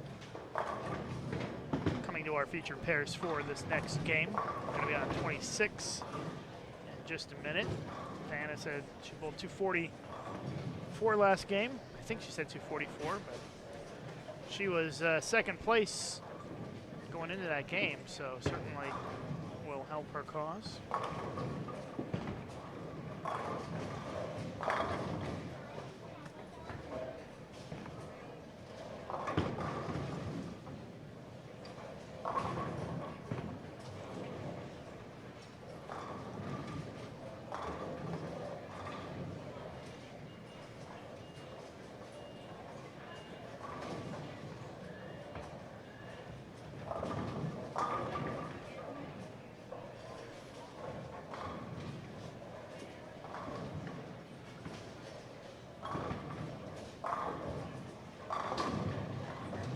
Jody Westner working on a double.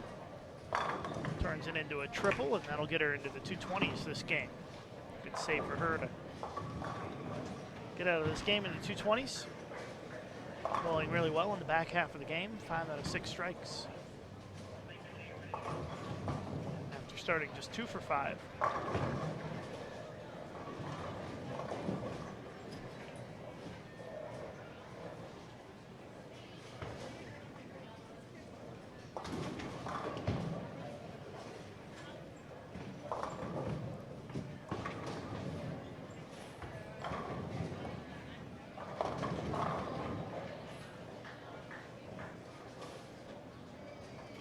Westner at 223.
They've started game 5. Off to the right of our featured pairs. Off to the right of the right side of our featured pairs, I should say. 25-26. We're one shot away from being done with game 4 on 23 and 24.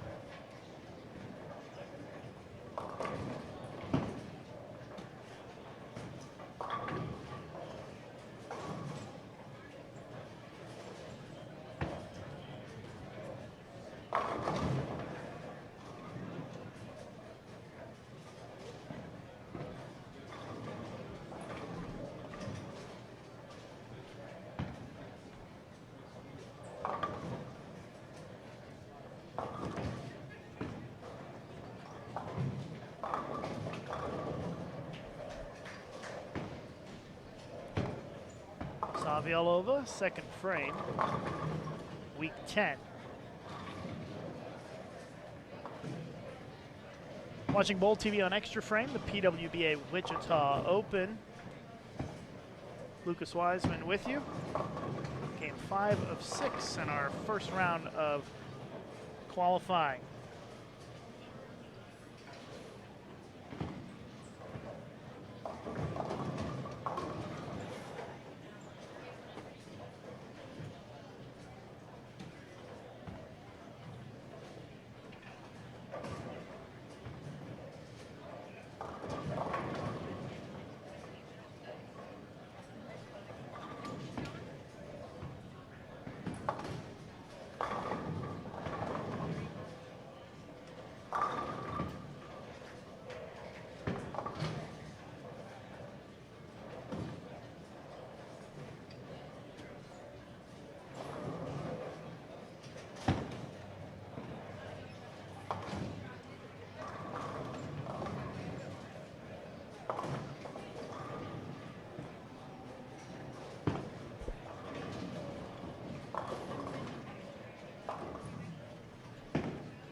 Nita Arnett with a strike for a double. Randy Branca up on lane 26 right now. As they are cruising along here, game number 5. Only 4 on that pair, so moving pretty quick.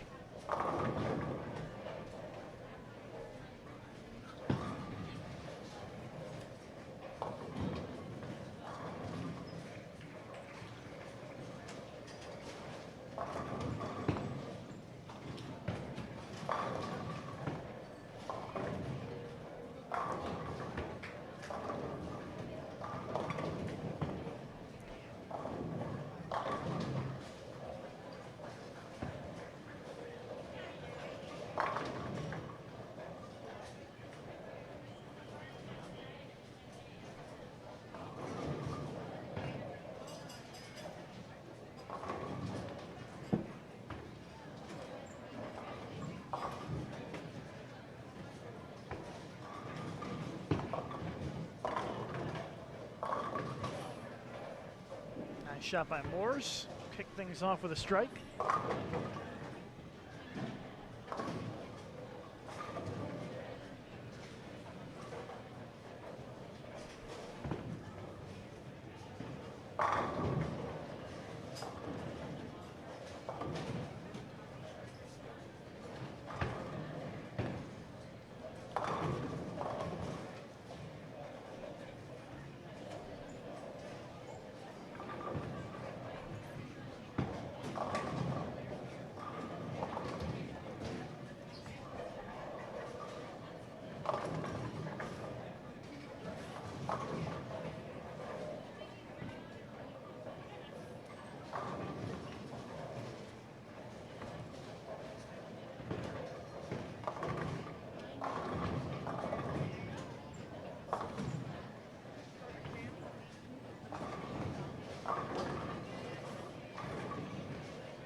Be a few minutes before we get standings, most likely. There was one pair that just finished game 4. So we'll let you know as soon as we have an update on the standings here. And Marie Dugan, Hall of Famer. High on that shot, leaves the 9-pin on her first shot here, game 5.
Jen Higgins with a 3.6 on lane 24. Formerly Jen Petrick, was a member of Team USA for a number of years. Brandy Bronca with a strike there. She bowled at McKendree.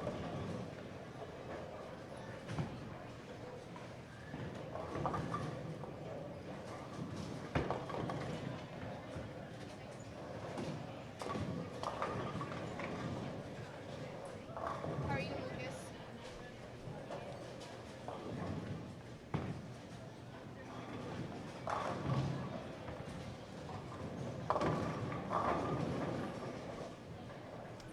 Just one more game to go after this one to wrap up our first round of qualifying.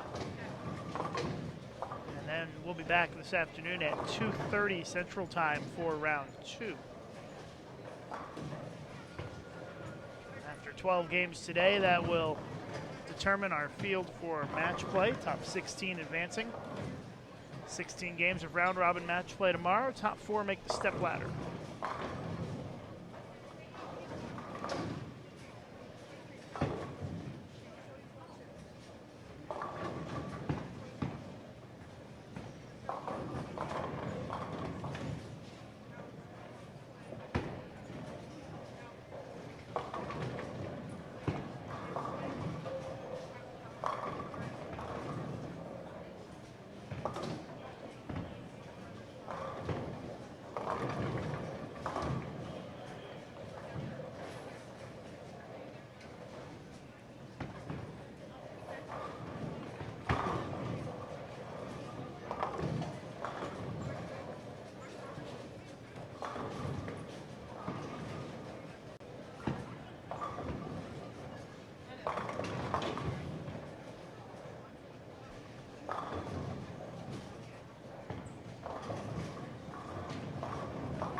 Already halfway through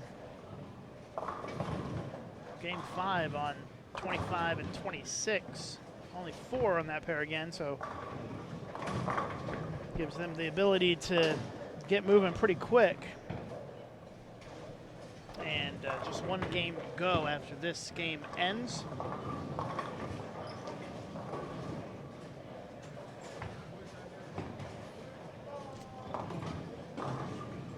No update just yet on the standings, but it's coming soon.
Nice shot by Jamie Martin just a moment ago on lane 25. Jen Higgins with a strike in the third.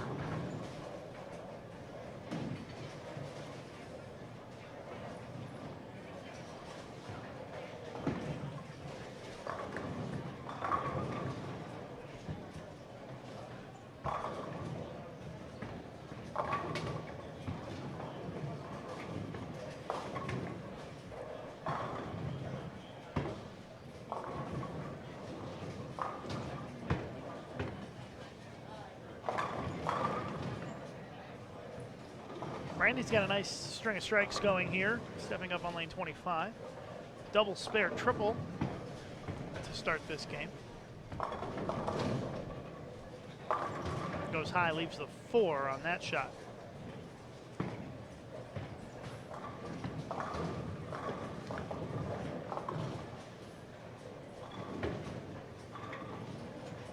Kelly Callahan shreds the rack for a strike.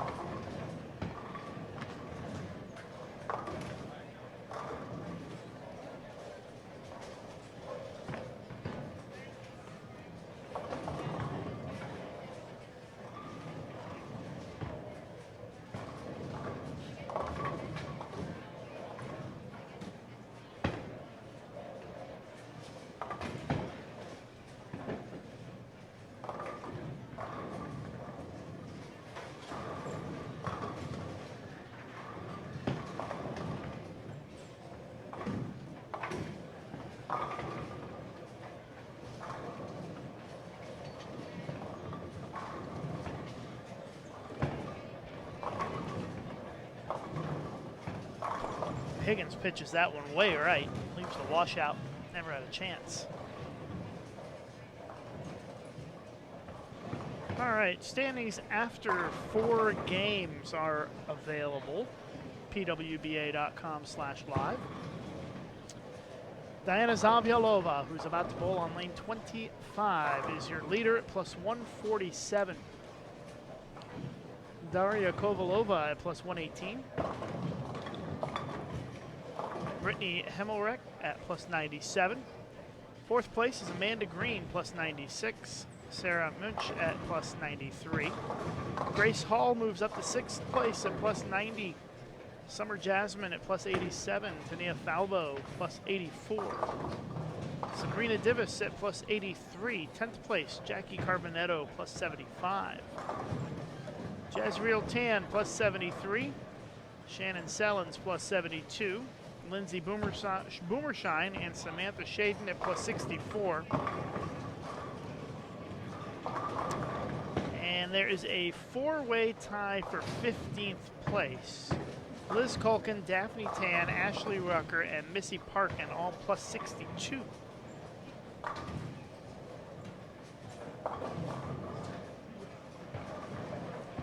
So a 215.5 average is 16th place currently.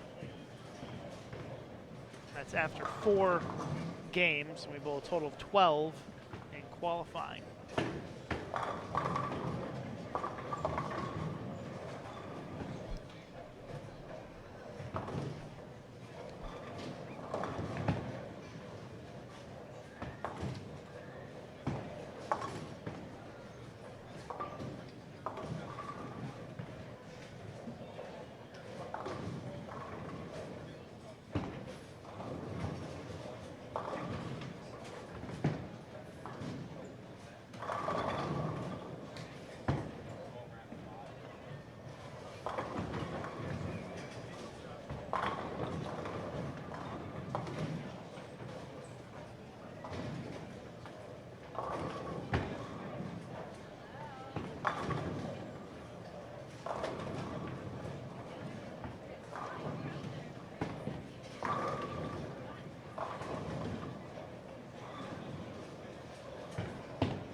Diana Zavialova is our leader, plus 147.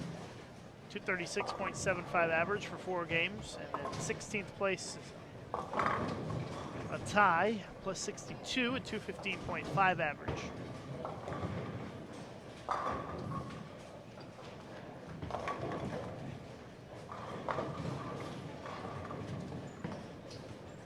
Second round starts at 2:30 Central Time this afternoon. That's in about 2 hours and 15 minutes.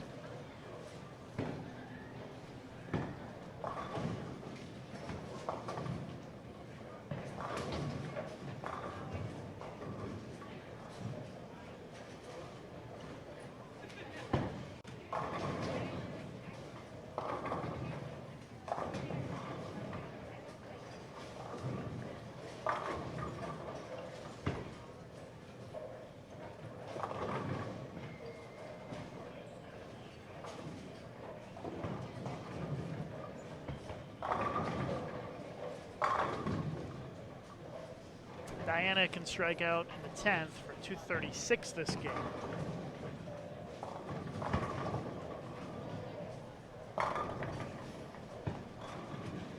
Anne-Marie struggling a bit here in game 5. Anne-Marie was plus 54 coming into this game in 24th place.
Caitlin Quinn putting together a good game here on our featured pairs. Started with 5 spare and 4 in a row after that.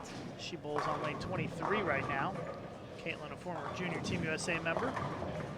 Now 5 in a row.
Diana stepping up, second shot in the 10th.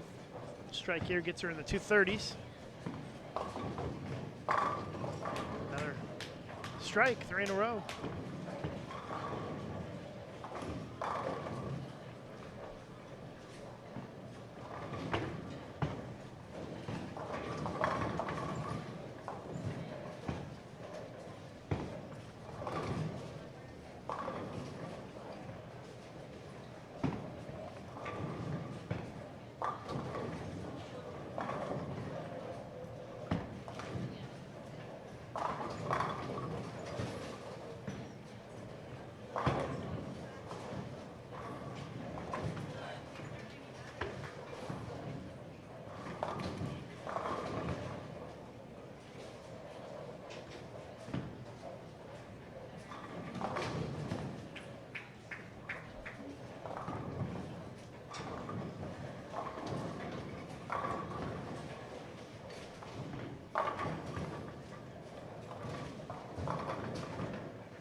Randy comes up light on that one, leaves the 2-8. So she's going to be at 236 as a max this game.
Stevie Moore's with a 3-bagger going into the 8th frame.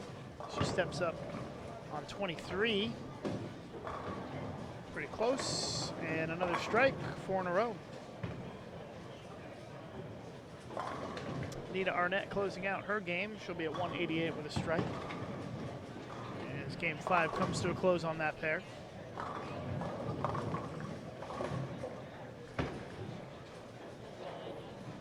Anne-Marie Dugan trying to figure something out here. Pretty frustrating game for her. She gets a strike in the 8th frame.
Caitlin Quinn, 9th frame.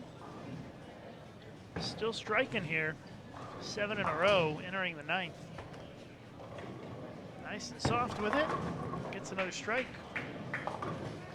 8 in a row for Caitlin Quinn after starting with a spare.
Big frame here for Anne-Marie Dugan, trying to get a double.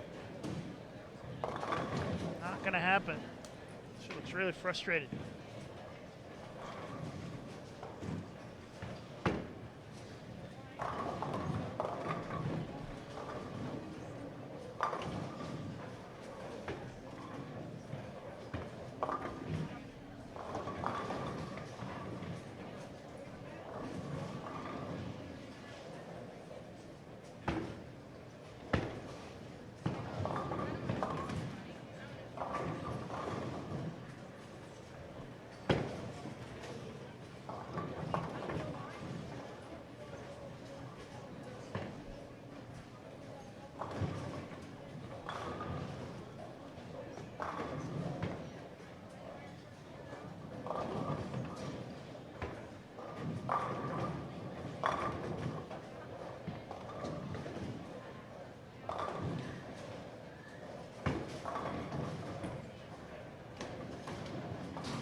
They do. Maybe order it like when I'm in like my 7th grade. Like halfway. Because I'm sure other people will be ordering.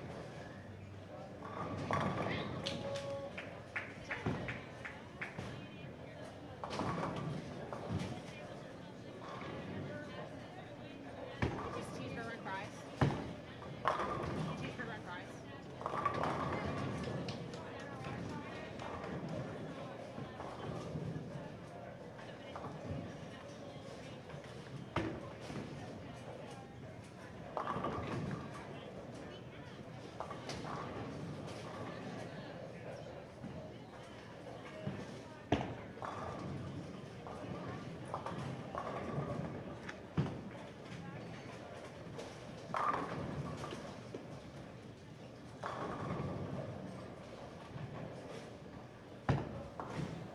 So Caitlin Quinn up again now. Cruising along with a big string of strikes on the board. We're moving. Looking for number 10. High on that one, 3-6-10. So she will be in the, let's see here, 277 would be her max now with the spare.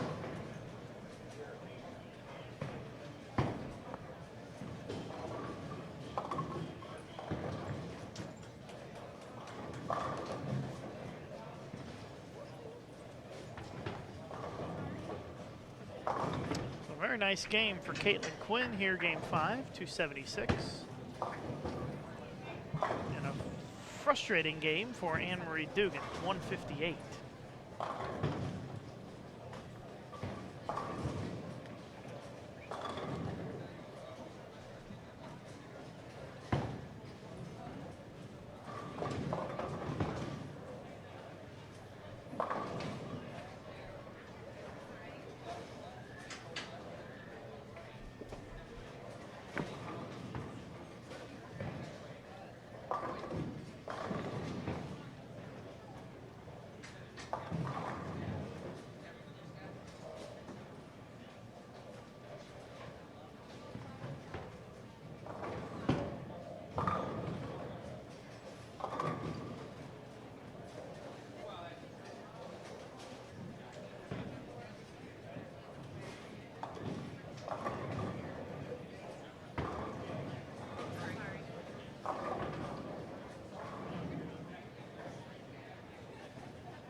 about ready to start game 6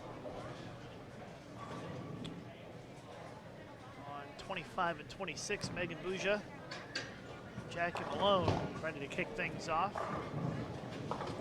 Also have Brandy Sanderson, Amanda Green, and Jazriel Tan on that pair.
Just waiting for our next group of bowlers to make their way over to 23 and 24 to get started with the last game on that pair. Some of them are here.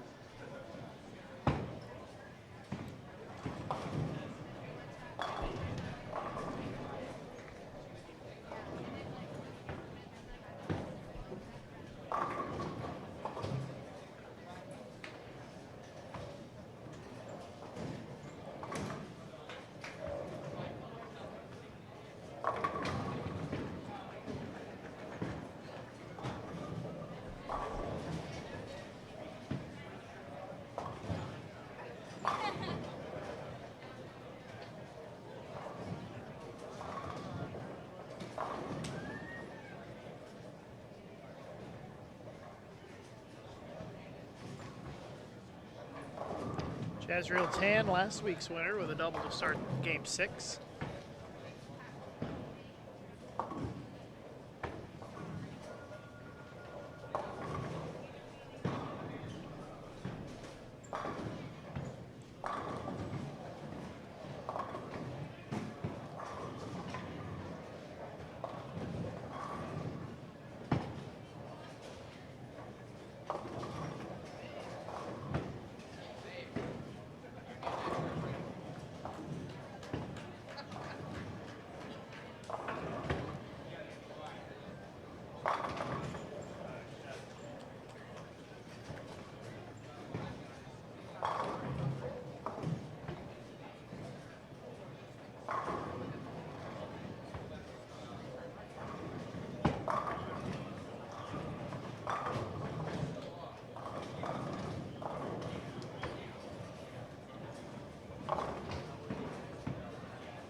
So both pairs underway with our last game of qualifying in round 1. This is game 6 of 6.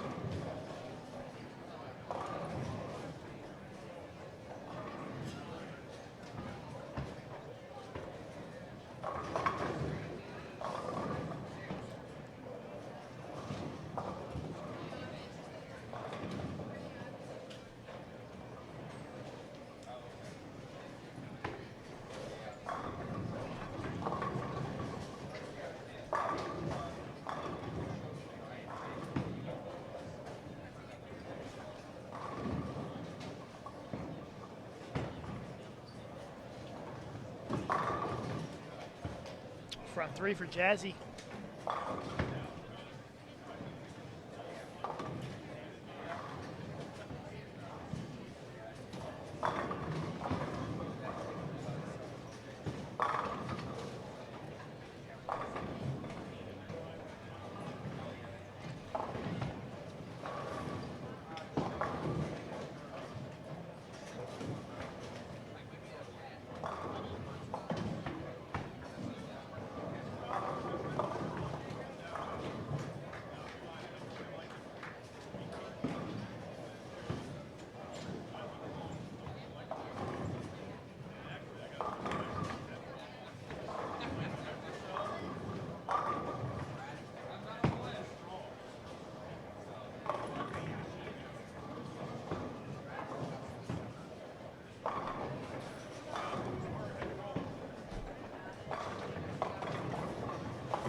Green with a double. Strike spare double for Green. Should have an update on the standings coming in here pretty soon. We'll let you know as soon as we have it.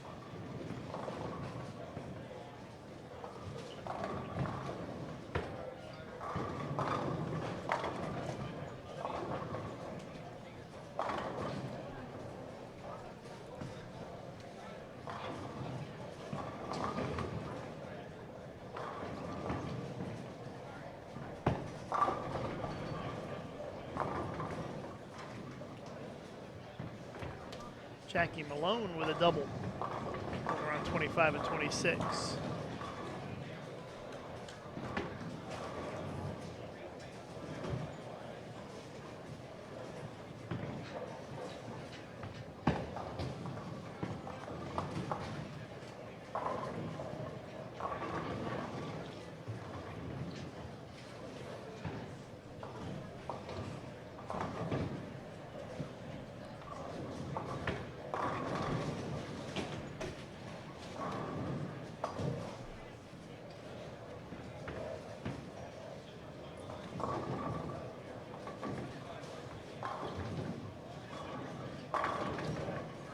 Jazzy rebounds after missing the easy spare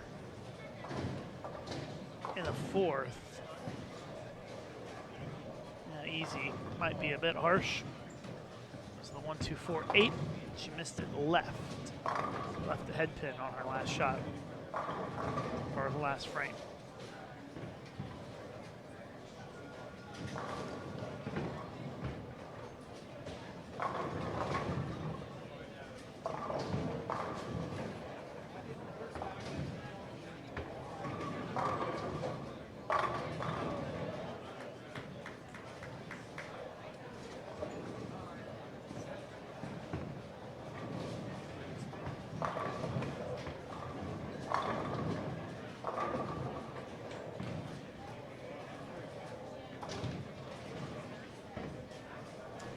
Olivia Sandom up on lane 23.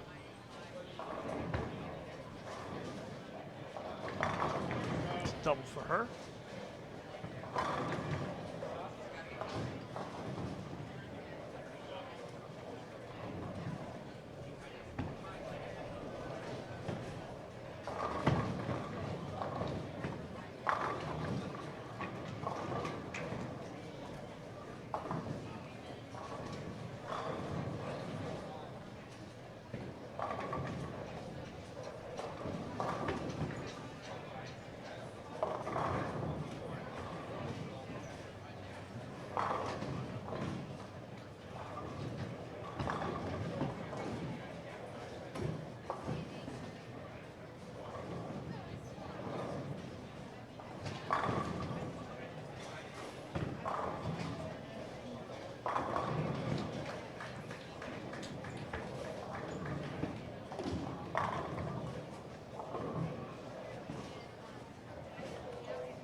6 games this afternoon to close out qualifying, starting at 2:30 p.m. Central Time.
Six out of 7 strikes this game for Jazreel Tan. Jazzy was in 11th after 4 games. Not sure what she pulled in game 5. Has the potential to put up a pretty good score here this game.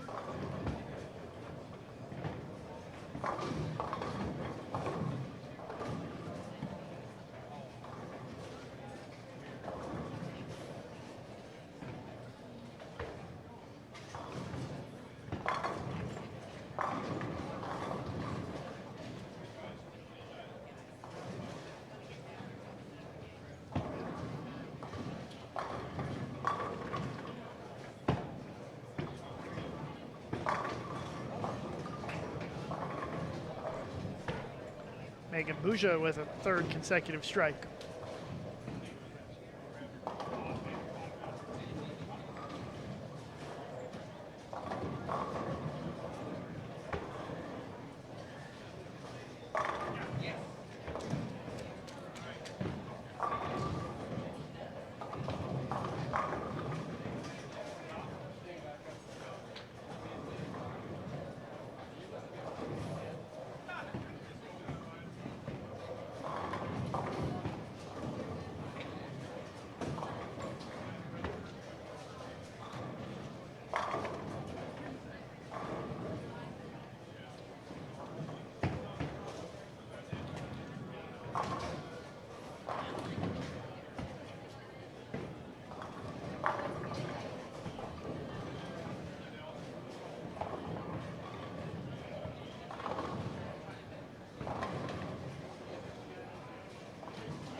All right, updated standings after 5 games. So coming into this game, Diana Zavialova in first place, plus 183. Amanda Green in second place at plus 143. Amanda's on our featured pairs this game. Brittany Hemmelrecht at plus 122. Jackie Carbonetto plus 106. Summer Jasmine, who's also on our featured pairs this game, getting ready to bowl on 23 at plus 100. Karen Boyd and Shayna Ung at plus 98. Jazreel Tam plus 97. Marsha Klemkin plus 90. 10th place is a tie. Daria Kovalova and Samantha Shaden at plus 89. 12th place, Danielle McEwen plus 82. There's a tie for 13th. Grace Hall, Antonia Falwell at plus 81. And also a tie at 15th place at plus 79. Sabrina Divis and Lindsay Boomershine. 17th place and just out of the cut number is Shannon Sellens at plus 73.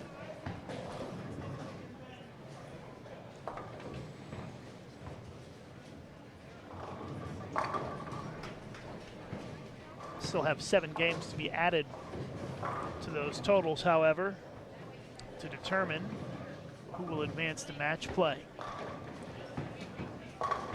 Rachel Moe with a strike. She's bowling well this game. Had the front 4, went 9 spare, now a double.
Couple of frames to go on 25 and 26.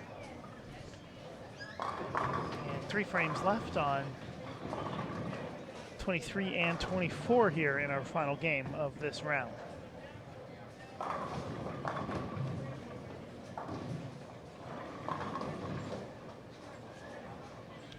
Summer Jasmine up on lane 24. Summer in 5th place coming into this game, working on a double now.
Lots of strikes being thrown on lane 23 and 24 there.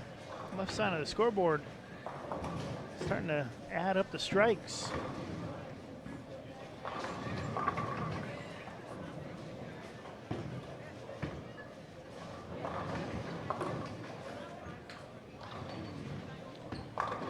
Got about an hour and 25 minutes until they start for score for round 2. Should be wrapping up with this round in the next 10-15 minutes. Some pairs already wrapped up. The ones with 4 on a pair wrapping up right now. You'll be able to find the round 1 results at pwba.com/live.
So the run came to an end for Christina Wendell. Will Debbie Ayers be able to continue her string of strikes? She's got 5 in a row.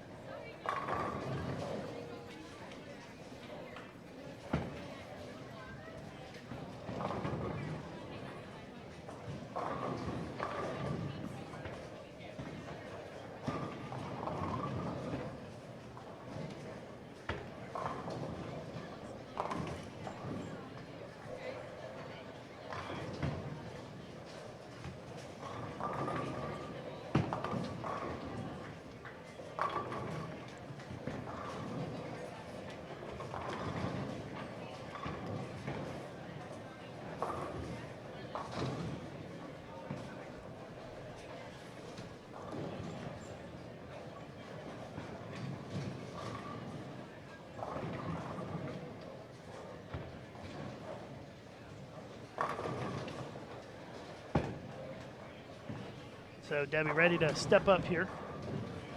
Working on 5 strikes in a row.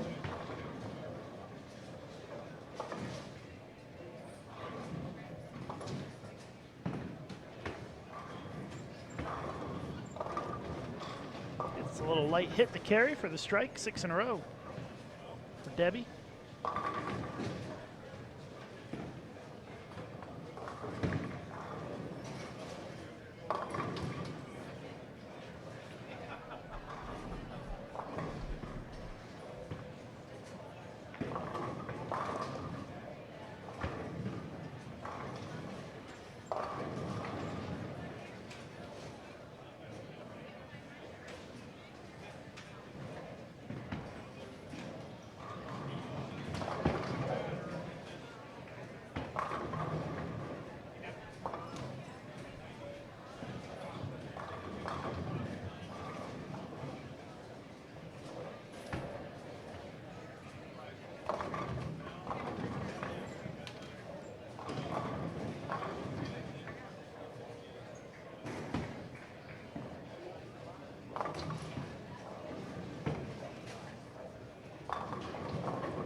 Once again, Diana Zavialova is your tournament leader after 5 games this morning. We'll be adding in that 6th game as soon as everybody finishes up, but Diana at plus 183 going into the last game. Amanda Green was at plus 143, and Amanda getting ready to step up on 25 here momentarily and strike out this game for 237. That would get her to plus 180.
Another strike for Debbie. She's putting together a nice game here in the final game of this round. Amanda finishes up with 215, gets her to plus 158 for round 1.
Next round starts in an hour and 15 minutes for score.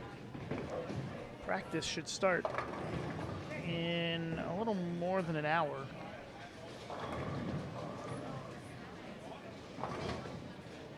Around 2:15, 2:10, 2:20, somewhere in there is when practice should get started for round 2.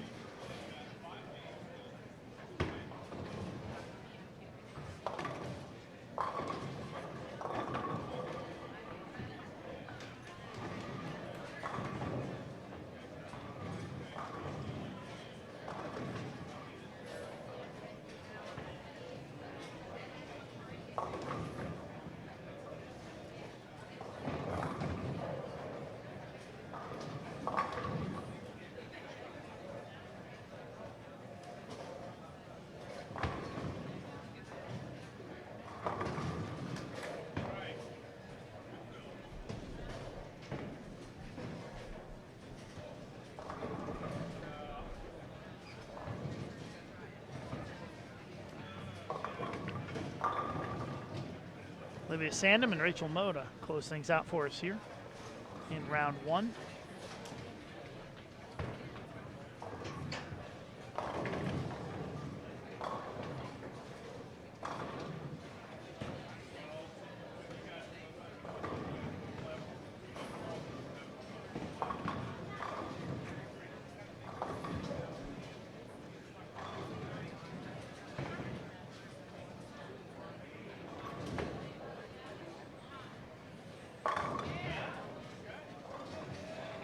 .217 for Olivia Sandham to close out round 1.